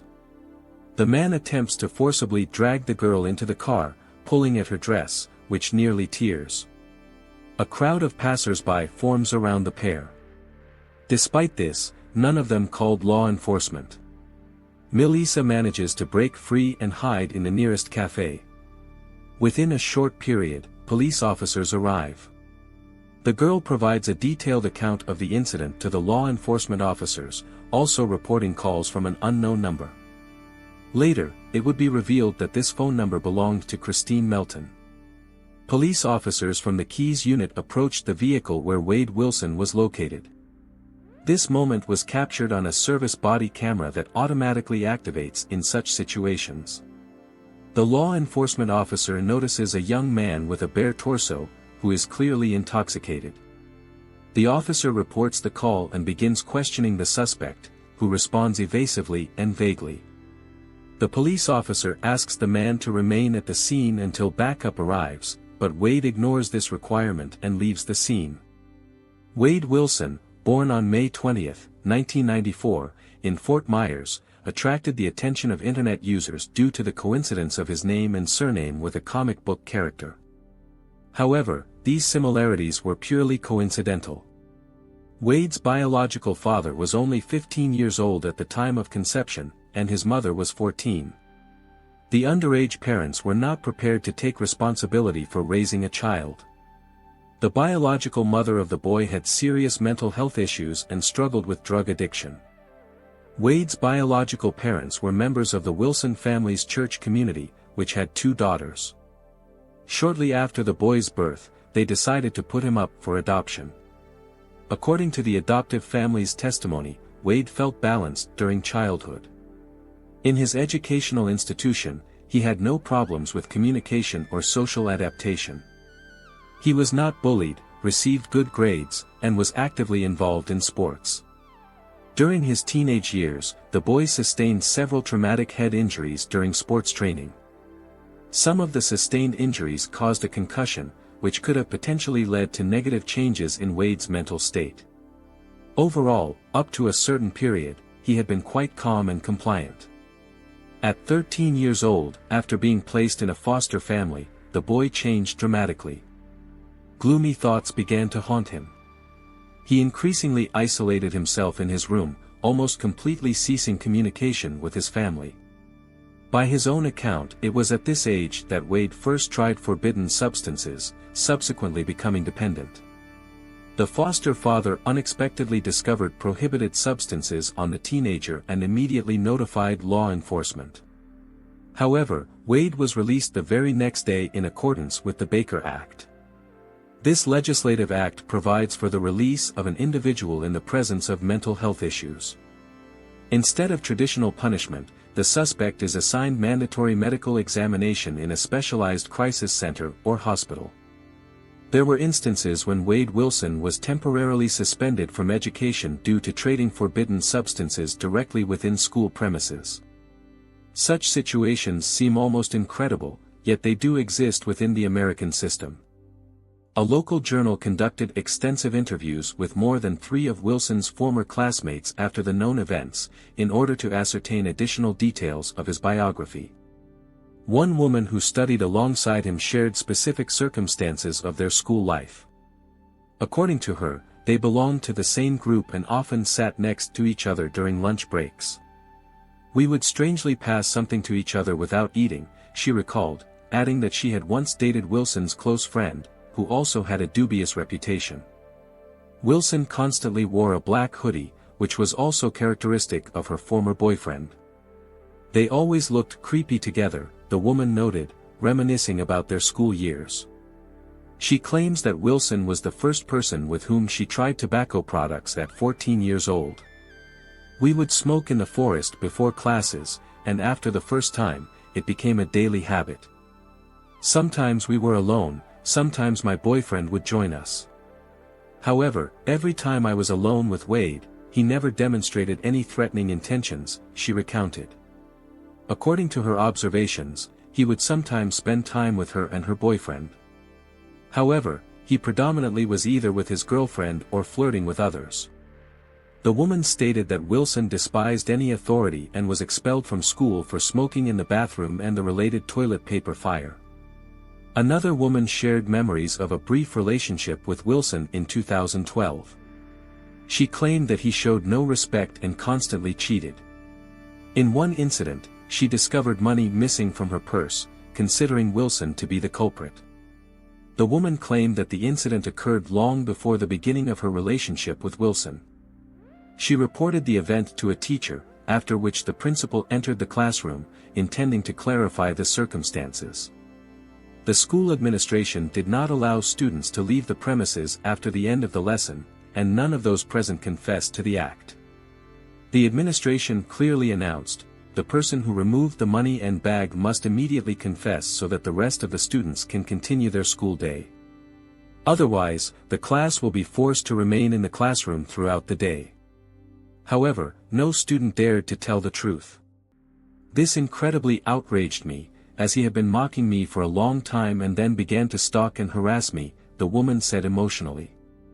Wilson's former classmate characterized him as a rather challenging teenager. He did not maintain relationships with students who planned to continue their education in college. One could say that they were not even close acquaintances. The man shared details of Wilson's school life. Predominantly, Wilson communicated with youth who had disciplinary problems. It seemed that he simply existed among those similar to himself. The interviewee added that Wilson constantly went beyond what was permitted, committing quite risky acts, from unauthorized intrusion onto private property to damaging cars. Even without an obvious material benefit, he simply enjoyed challenging rules and circumstances. Among Wilson's classmates, there was an almost unanimous opinion about his foster parents. One student characterized them as extremely kind, religious people who sincerely sought to provide him with the best life possible. Wilson was given literally everything, a former classmate stated categorically. He had a cozy house in the city, loving foster parents, although they did not belong to the wealthy social strata. However, for inexplicable reasons, Wade did not appreciate such support, perceiving it almost as a given. Another student recalled a telling incident when Wilson stole his parents' car and disappeared for 3 full days. "As far as I know, his parents were incredibly loving," another classmate reported. "I was not personally acquainted with them, but I always felt deep empathy. They made incredible efforts to keep their son under control, but all their attempts proved futile." On one occasion, the teenager's psychological state significantly deteriorated. He developed paranoid moods. He felt that someone was watching the family and constantly insisted on tightly closed blinds. Wade was also haunted by hallucinations. He claimed to have seen some strange creature in the garage. Wade's foster father was completely bewildered, as he found no confirmation of his son's stories. A logical question inevitably arises: how could a mental disorder in a child go unrecognized, and why were no appropriate measures taken? This question will apparently remain without a clear answer. The foster father was completely at a loss, as he had observed no one near the garages. Moreover, his wife once went to the extreme measure of calling the police to confirm to Ueda the absence of anyone near the garages. At the age of 18, Ueda attempted to establish a relationship with his biological father, Stephen Tostasika. They mostly maintained telephone contact. Stephen noted that his son primarily contacted him for pragmatic reasons, mostly to obtain financial assistance. It's worth highlighting 2 significant episodes in Ueda's biography. At ages 18 and 20, he suffered head injuries as a result of car accidents, where the vehicle he was in collided with a tree. At least one of these incidents caused a concussion. Medical examinations in the form of computer tomography, conducted after each accident, did not reveal any structural damages or fractures. From 2010 onward, Ueda's life was characterized by continuous involvement in criminal situations. He was repeatedly accused of committing 20 different crimes, including violent assaults and fraudulent activities. It was quite obvious that Ueda had at least some mental disorder, but his foster family did not pay proper attention to this. It is quite likely that Ueda had a genetic predisposition to mental illnesses. Presumably, his biological mother, when she was finally found, suffered from a certain condition that could have played a critically important role in shaping Ueda Ilsen's personality. Additional influencing factors could have been the head traumas he experienced at a young age. The author invites readers to ponder these questions. Could these circumstances have influenced Ueda Ilsen's personality? Could the negative consequences have been avoided if the foster parents had timely noticed and responded to the problems? Interesting details were disclosed by Ueda's former girlfriend named Kyle. According to her testimony, they were dating in 2018 to 2019, shortly before his relationship with Melissa Montanez. The first 6 months of their relationship were not accompanied by violence. However, around 2019, the situation changed dramatically. Ueda tied up the girl and pushed her car, resulting in an incident in Floridores. Keel immediately contacted law enforcement, but the police did not investigate the case. Initially, her boyfriend claimed he would call Stephen, but later the girl learned his actual name through a postal letter addressed to Ida and containing information about his daughter. Additionally, Keel reported that she contacted another of Ueda's ex-girlfriends, who also claimed instances of violence. However, all the charges were later dropped. At the beginning of their relationship, the girl claimed that A had never touched forbidden substances. However, the situation dramatically changed later. One day, she discovered a glass pipe in their shared living space. Police were forced to conceal some details of this incident, though they remained quite accessible. A was left with numerous undeniable pieces of evidence, from telephone conversations with his father to video recordings from road cameras. Part of his actions had an overtly absurd character, which later became the basis for Wilson's legal defense. After attacking the girl near her workplace and fleeing the scene, Bueda decided to leave the city. Driving through the parking lot, he traveled about 10 kilometers from Fort Myers to the Hancock parking lot in Cape Coral. Soon after, he called Joshua Lukic, a former work colleague who at that time was working in Patricia. Upon arrival, Bueda began begging Josh to buy him a ticket, whether for a plane or a bus, just to escape. He confessed that he had done terrible things. However, Joshua did not indulge him and immediately dialed the emergency service 911. On October 8, 2019, Bueda Wilson was arrested, exactly the day after Christine Melton's body was discovered. By the time of his detention, he had already broken into the house of an elderly married couple. Local residents saw him bloody and shirtless while wandering the street. The police report notes that during the arrest, Wilson was in a state of alcohol or drug intoxication. The investigation discovered video footage from a police recorder, clearly showing Wilson driving Melton's car, which he had stolen after the murder to reach his ex-girlfriend, attack her, and escape from Florida. It is assumed that this occurred shortly after the murder of Tiana Ruiz. Video materials from one angle clearly show damage to the front bumper, as if from hitting a person. The most significant evidence of Bueda Wilson's involvement in two murders were the testimonies of his biological father, Stephen Testasica. On October 7, the young man called his father and confessed to the committed crimes. "I killed," Stephen quoted their conversation during the court hearing. At first, he thought his son was just making something up. Wade was extremely agitated and wanted his father to feel the same emotional tension, emphasizing that he was ready to repeat his actions. Stephen only believed the truthfulness of his son's words after a second phone call later that same day. In his own interview with a journalist, Wade Wilson claimed that Melton personally allowed him to take her belongings and car. However, at that moment, the girl was already dead. The defendant also stated that on the day of Diana Ruiz's death, he personally drove her to a bus stop. However, the journalist noted that this version raised serious suspicions.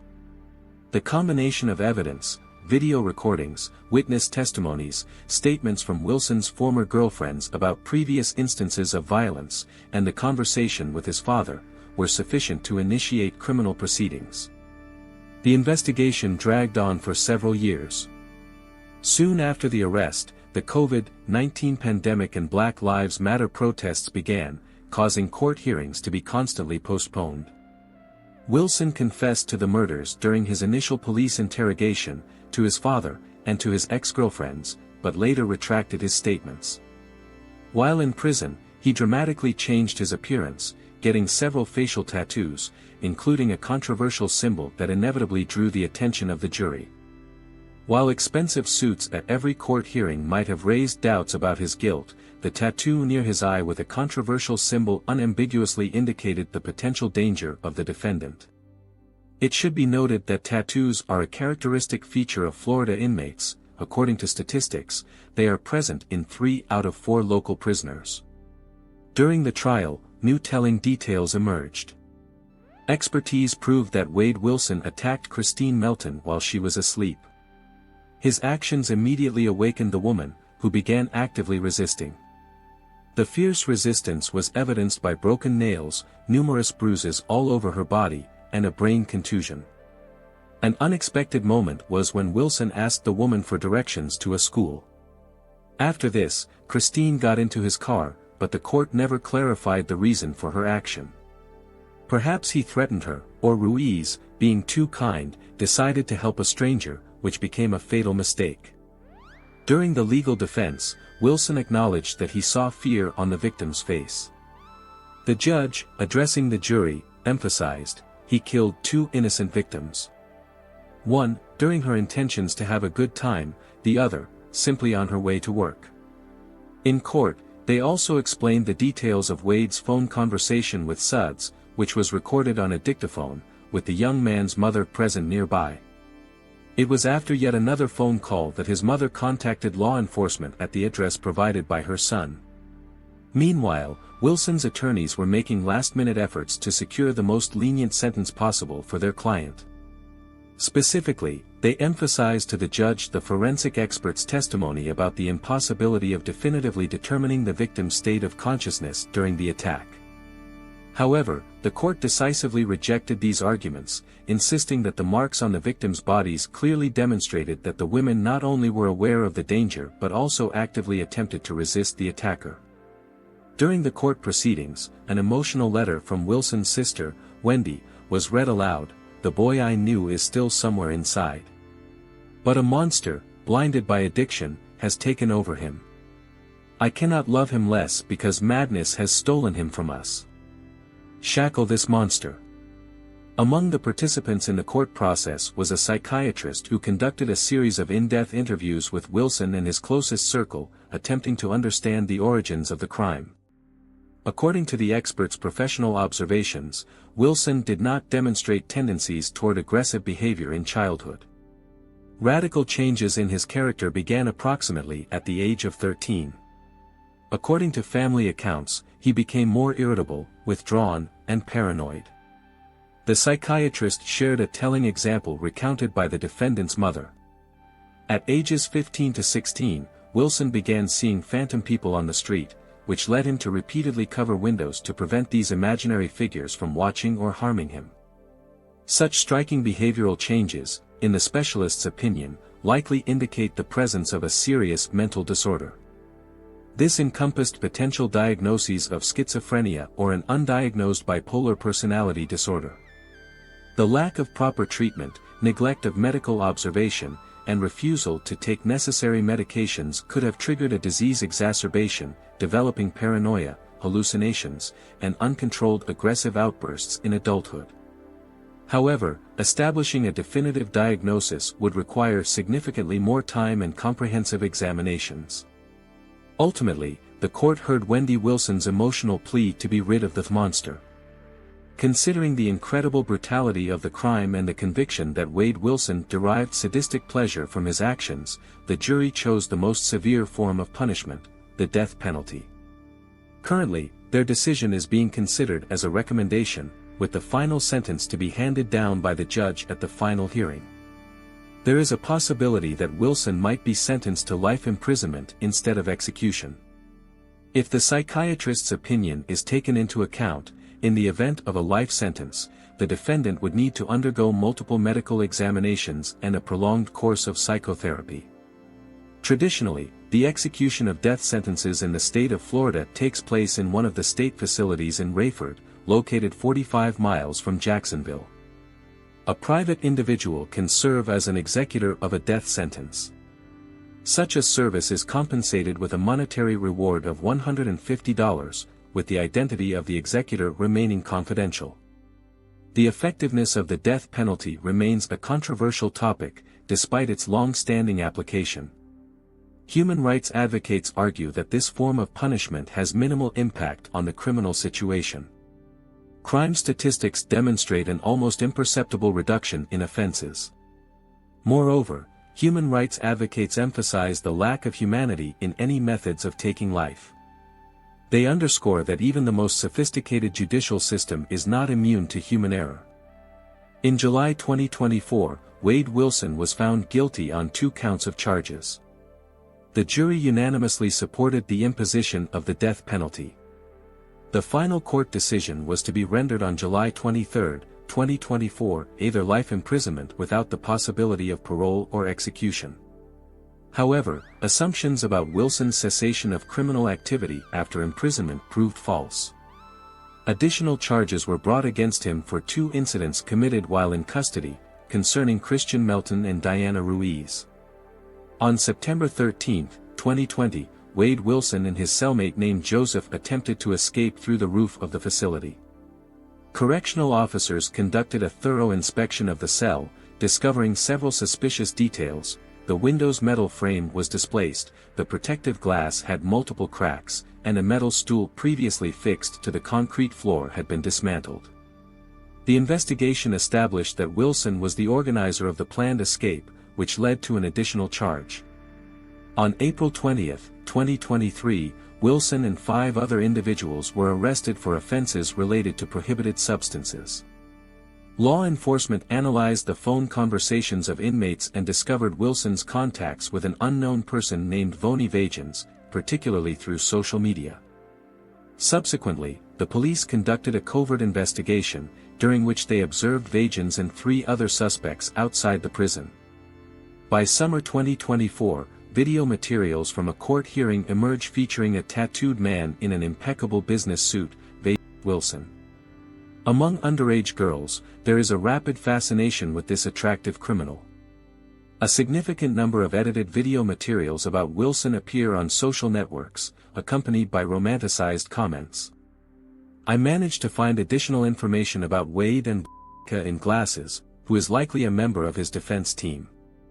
Interestingly, in social circles, they are actively compared to comic book characters, the Joker and Harley Quinn, finding a striking similarity between them. In social networks, a large-scale information campaign in support of Wade Wilson began. One account collected an impressive number, about 70,000 subscribers. Fan communities actively call on the public to sign a petition to cancel the death sentence, expressing sincere sympathy for his fate. Supporters leave numerous comments in Wilson's defense, demonstrating emotional support. Such phenomena in 2024 seem quite strange. Experts explain this as the phenomenon of so-called beauty privilege. Research shows that physically attractive people evoke more trust and sympathy. There is an attraction towards them, and even overtly brazen behavior can be perceived indulgently. In contrast, less attractive individuals find it much more difficult to count on such treatment. Their similar behavior is immediately perceived as rudeness. In Wade Wilson's case, the pinnacle of his social resonance emerged precisely through the beauty privilege phenomenon. He demonstrated a stunning pattern. Such unlawful actions can remain unpunished exclusively due to a person's external attractiveness. By 2024, at the court hearing, in addition to Wade Wilson and the court system staff, the closest relatives of the deceased were present. The sisters of Kristen Melton presented her exceptionally positive life portrait. Her personality was difficult to convey in words, but they made an extraordinarily emotional attempt. Kristen was invaluable not only to her relatives but to her entire surroundings. She embodied numerous family roles: daughter, sister, aunt, niece, and cousin. Her environment valued her for her cheerfulness and natural kindness. Her intelligence was distinguished by its unconventionality and sharpness. Kristen possessed a unique sense of humor that made absolutely everyone around her smile. With her, an atmosphere of genuine joy and positivity reigned daily. Being near Kristen created a feeling of complete safety and total acceptance. She was a bearer of a special life philosophy that inspired those around her. Her presence alone had a therapeutic effect. The tragedy of the situation was that Kristen was forever deprived of the opportunity for motherhood, a purpose for which she seemed to have been born. She embodied the best human qualities: strength of spirit, courage, independence, and unconditional loyalty. As a friend, Kristen was unique. She worried about others' problems much deeper than the owners of those problems themselves.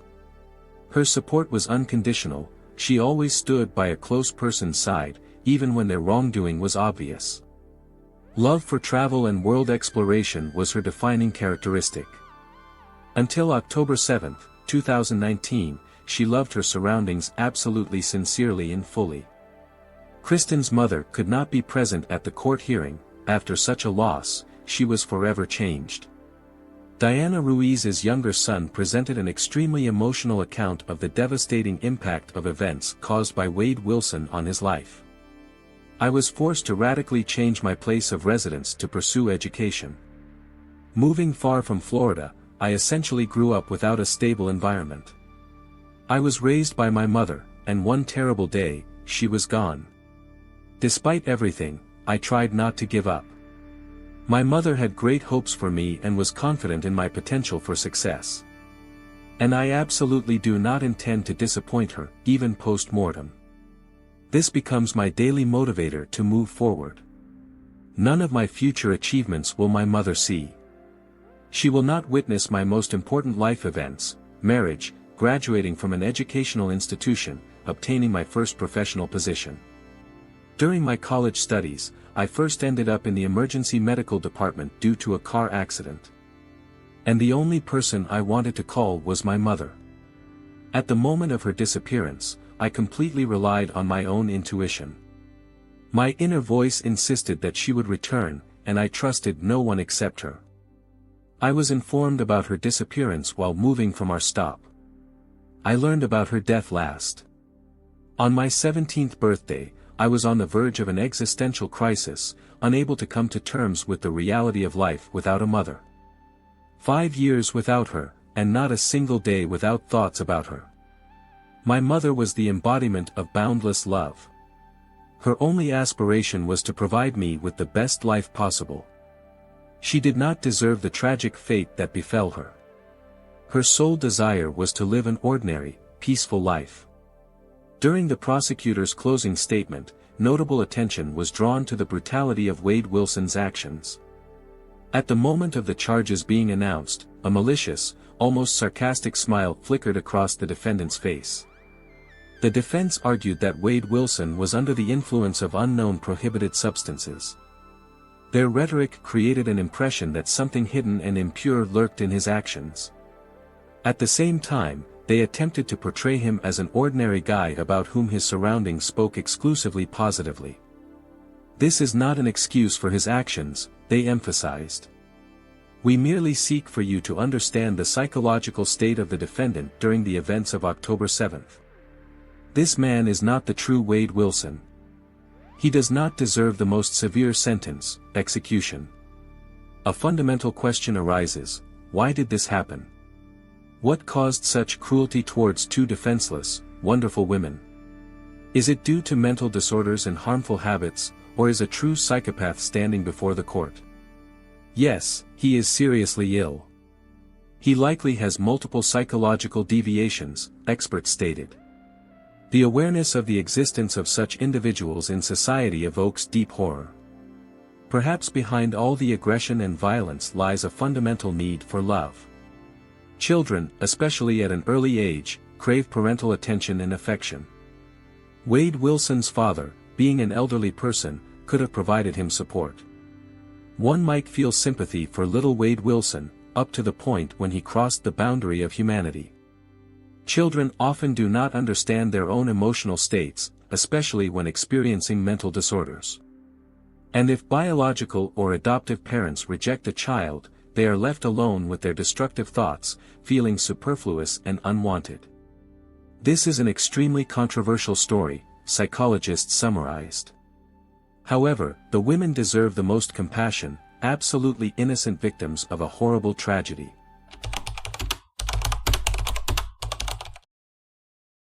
Life sometimes brings unexpected surprises, especially when it comes to love in mature age. This is exactly what happened to an American businessman who, on the threshold of his 60th birthday, fell in love with a woman half his age. However, this relationship, built on material calculations, ended tragically. On a hot evening of August 8, 2017, around 6 o'clock, an unusual event occurred in the picturesque township of Palmyra, Pennsylvania. Colleagues became concerned about the fate of 64-year-old sales representative Michael McNew, who unexpectedly stopped communicating that day. This was extremely uncharacteristic for a person who had earned a reputation as one of the most responsible employees of the pharmaceutical company. That's why his female co-workers decided to check on him right after work. Arriving at McNew's house, the women first looked into the garage, where they saw their colleague's parked car. Everything looked untouched, as if the owner should be home. Approaching the front door, they tried ringing the doorbell but received no answer. Knocking on the door also remained unanswered, and silence prevailed in the house. Finding the door unlocked, the worried colleagues ventured inside. Inside the house, they called out for Michael again, but in vain. When the women reached the living room, they saw their colleague's silhouette in an armchair, turned away from them. For a moment, they felt relief, perhaps he was just sleeping. However, this feeling proved deceptive. As they approached, they saw a horrific sight. Mike's body was covered in blood, and his head was mutilated. Their colleague was dead. Horror-stricken, the women immediately dialed 911. One of them was so shocked she couldn't even provide the address, so another colleague took the phone. She clearly described the situation to the dispatcher, who asked them to check for signs of life in the victim.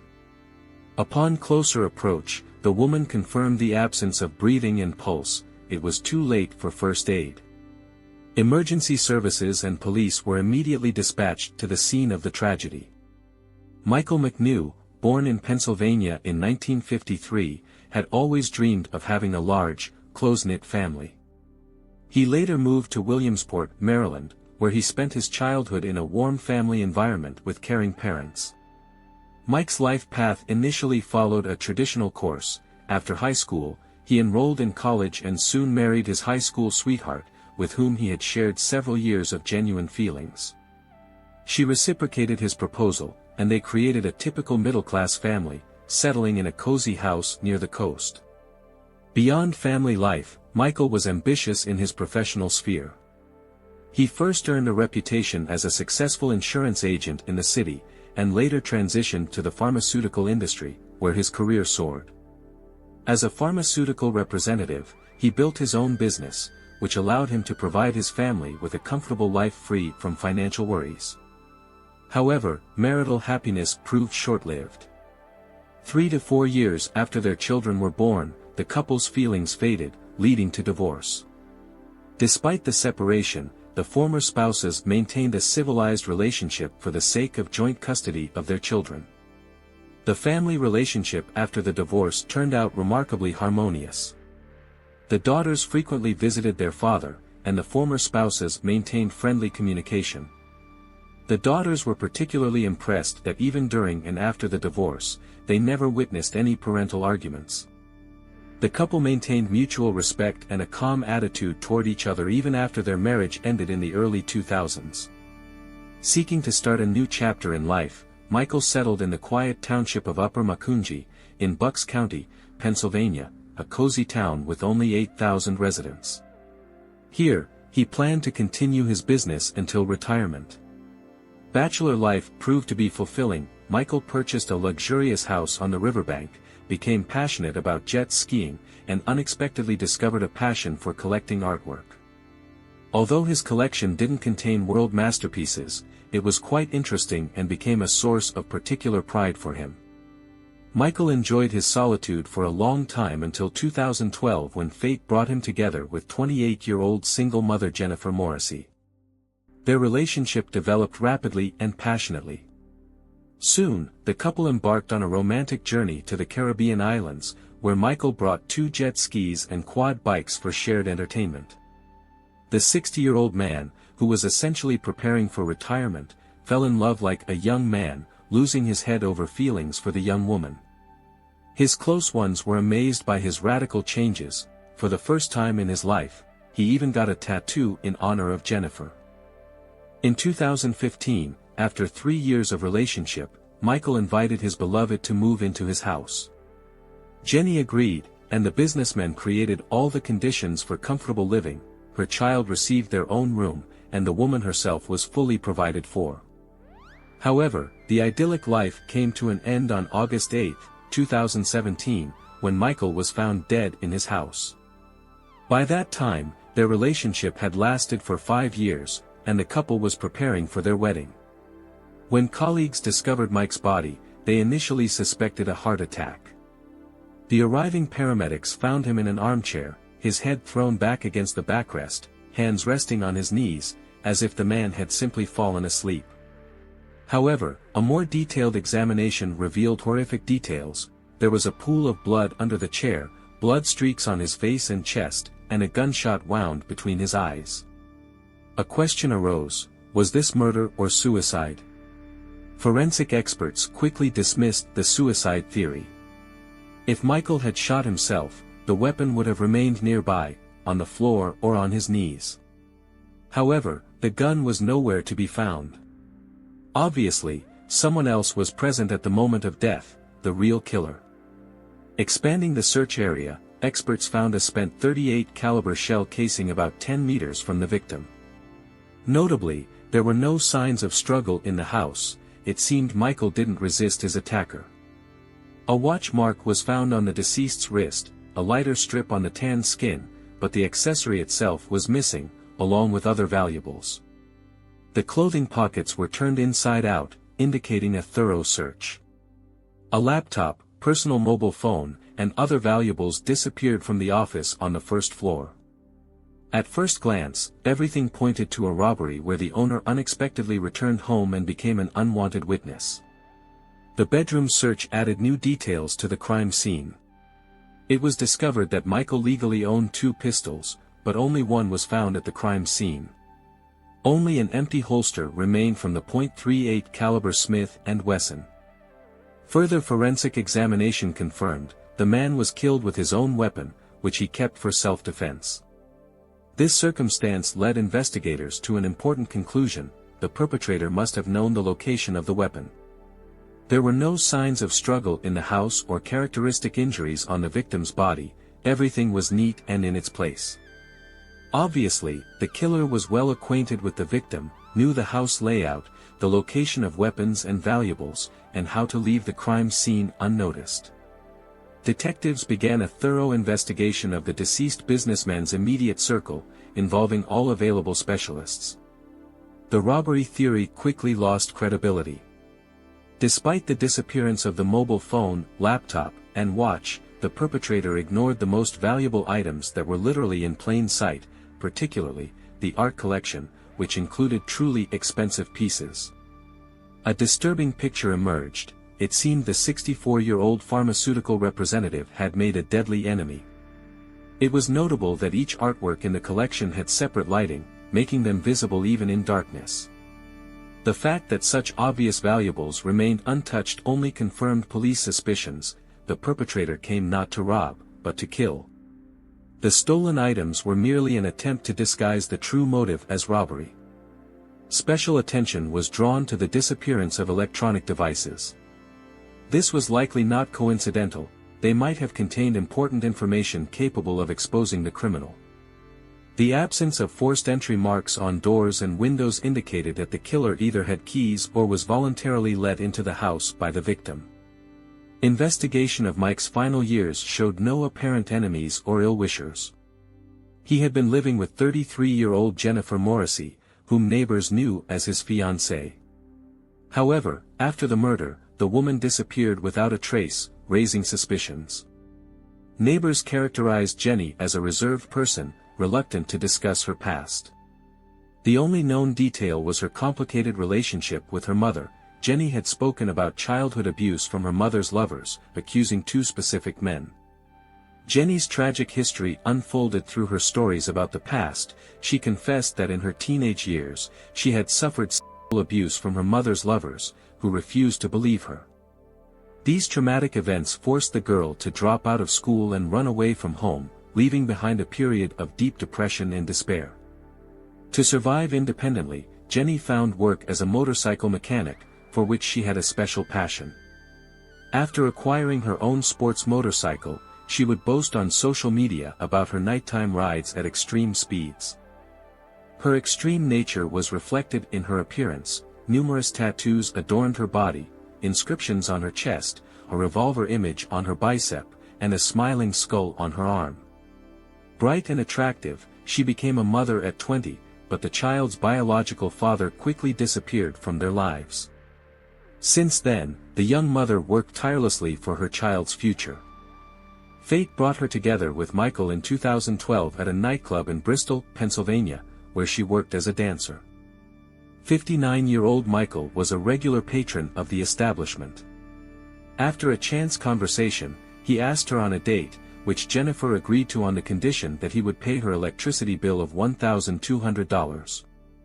Thus began their life together, dinners at expensive restaurants, social entertainment, costly gifts, jewelry, a motorcycle, a car, and travels. Jennifer began calling him her daddy, and Michael enjoyed taking care of the young beauty. Given Jennifer's difficult past, Michael became her chance at a better life.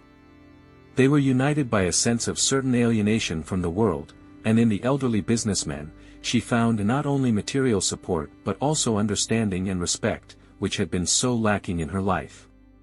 In 2015, their relationship moved to a new level. They began living together.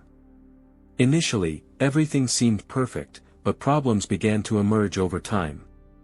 Neighbors recalled a serious conflict several months before the tragedy. After a loud scandal, the couple supposedly separated, though they continued living under the same roof, but their relationship noticeably deteriorated.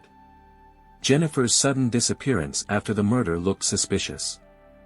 This was all the information that could be gathered from the neighbors. Despite being declared wanted, the woman couldn't be found anywhere, so detectives turned to the deceased's children. Mike's children were still trying to process the shocking news of their father's death.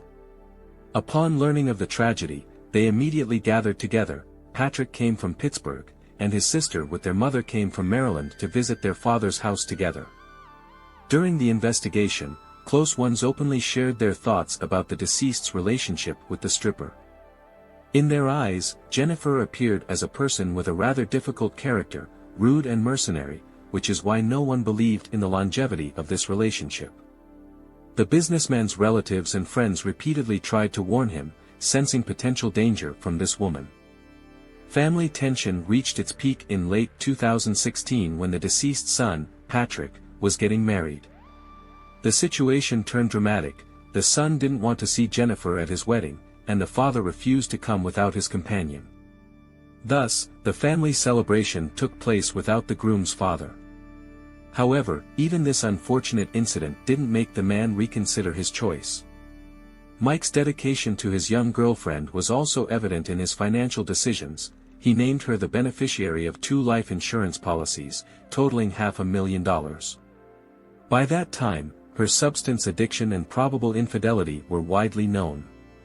Jennifer managed to destroy the relationship between father and son, which many viewed as a deliberate attempt to gain sole control over the wealthy man's finances. 2017 brought new complications to their relationship.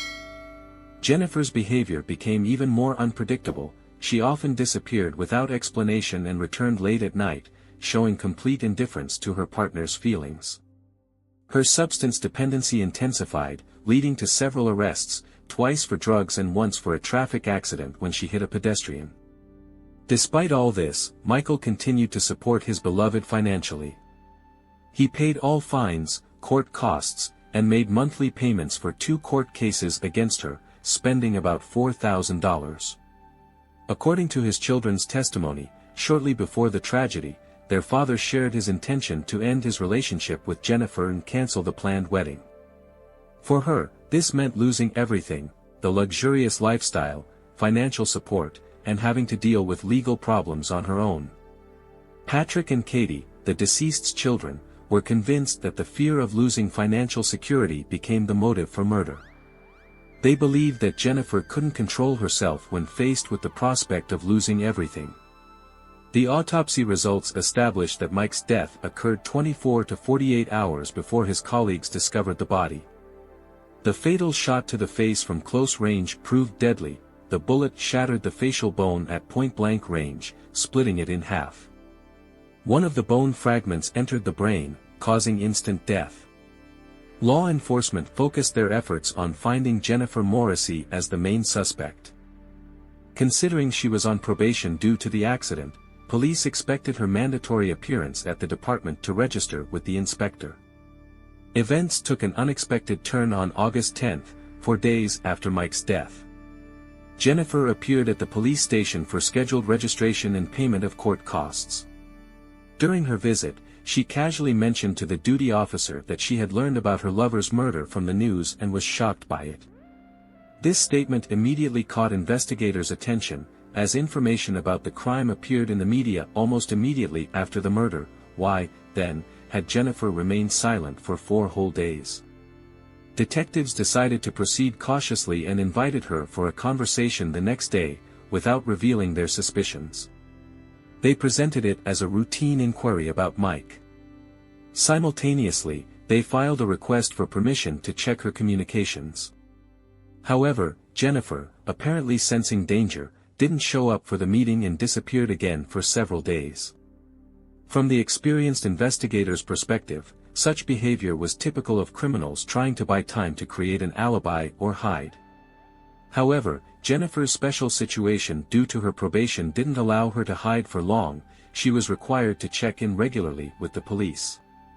Missing these visits would create additional legal problems for her. However, at that point, the police didn't have enough evidence to arrest her. Meanwhile, the investigation received important testimony from a close friend of the deceased. According to him, shortly before his death, Michael McNew had called him expressing serious fears for his life. The cause of his fear was Jennifer's new companion, known by the pseudonym Ruthless. This man turned out to be Charles Kola, a notable figure in the criminal world with numerous convictions, especially for drug distribution. Notably, Kola had been released from prison just days before Mike's death. Jennifer immediately moved in with him, although some of her belongings still remained in the businessman's house. She periodically visited to collect her possessions, and Michael had agreed to move her things to storage to avoid further encounters. According to his friend, Michael had no intention of competing with the criminal authority and decided to simply end his relationship with Jennifer. By that time, she and Charles had already publicly announced their engagement on social media. Investigators were particularly interested in the contrast between the wealthy businessman and the criminal element who claimed his place. For law enforcement, it became obvious that Jennifer, who grew up in a violent environment, felt drawn to the criminal world, embodied by the aggressive and influential Charles Kola. This line of investigation seemed extremely promising. The investigation took a new direction. Another serious suspect emerged, capable of cold-blooded murder of an elderly person. Investigators suspected that Charles might have accompanied Jennifer to Mike's house, where the murder occurred during a conflict or attempted robbery. The situation changed on August 25, 2017, when Jennifer missed her mandatory meeting with the inspector. This violation provided grounds for her arrest. Police detained her at her workplace in the motorcycle repair shop, allowing investigators to begin a detailed examination of her possible involvement in the pharmaceutical supplier's murder. Important information came from Jennifer's cellmate, who cooperated with police. According to her, the suspect behaved suspiciously and confessed to intentionally killing Mike. However, during official questioning, Jennifer retracted her statements and sought legal help, complicating the process of obtaining a confession. Analysis of electronic correspondence between Jennifer and Michael revealed disturbing details. The final dialogue reflected the victim's fear. Michael warned that anyone entering his house would face consequences. This appeared to be a desperate attempt at self-defense, after which communication ceased. Jennifer's phone geolocation confirmed her presence near the victim's house at the time of their last communication at 9:45 p.m. After this, she traveled approximately 20 kilometers south to Charles's trailer, arriving around 11 p.m. The movement of the victim's phone proved mysterious. Until 1 a.m. it remained in the house, then moved to the river, where it stopped working around 1:30 a.m.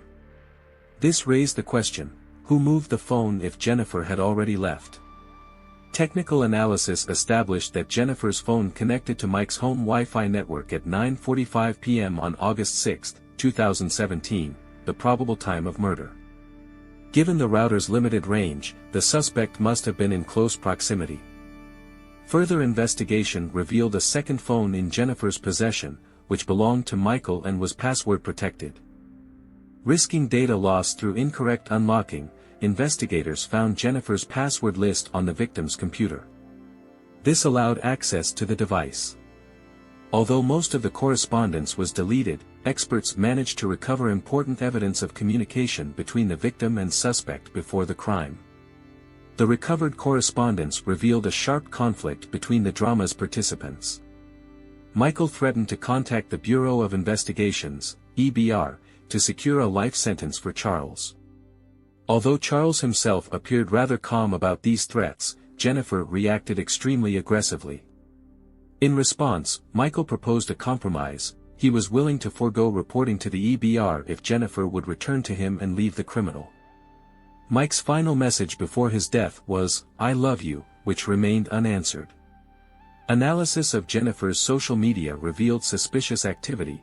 The day after Mike's death, she began spreading contradictory information about the event. She presented different versions to different people, telling some about an attack on the businessmen, others about suicide, and to some claiming she knew nothing due to their long-ago divorce. This obvious attempt at disinformation prompted investigators to take more active measures. The turning point came during Charles's interrogation. He unexpectedly confessed that Jennifer committed the murder. According to him, that evening she returned and told him that after an unpleasant conversation, Michael had confronted her with a gun. During a struggle for the pistol, an accidental shot was fired, which proved fatal. A frightened Jennifer fled the scene. Later, she asked to be driven back to Mike's house, allegedly to check on his condition or provide assistance. Charles, not wanting to be involved in the crime, asked his neighbor Jerry to drive Jennifer. Jerry, who lived nearby in a trailer with his mother, agreed to cooperate with the investigation and described the events of that night in detail. According to Jerry, when he brought Jennifer to the house, the scene he witnessed contradicted her version about an accidental shot during a struggle. The crime scene more closely resembled an execution. The man was simply sitting in his chair. Jennifer didn't even attempt to check his condition. Instead, she focused on collecting evidence, removing the watch from the victim's wrist, taking the laptop, and throwing Mike's mobile phone into the river. Afterward, Jerry drove her back to Charles's trailer. The investigation obtained crucial physical evidence. Jennifer's DNA was found on the victim's pockets, which she had searched. Regarding his non-involvement, Charles provided a solid alibi. Shortly before the murder, he had been in an accident and sustained serious injuries that confined him to a wheelchair. In this condition, he was physically unable to participate in the crime. Charles emphasized that due to his probation conditions, he couldn't risk any involvement in the crime. His testimony appeared convincing, and verification confirmed that he was indeed recovering from a serious accident during that period. On September 29, 2017, Jennifer Morrissey was formally charged with first-degree murder, robbery, and tampering with evidence. The trial was scheduled for January 24, 2019.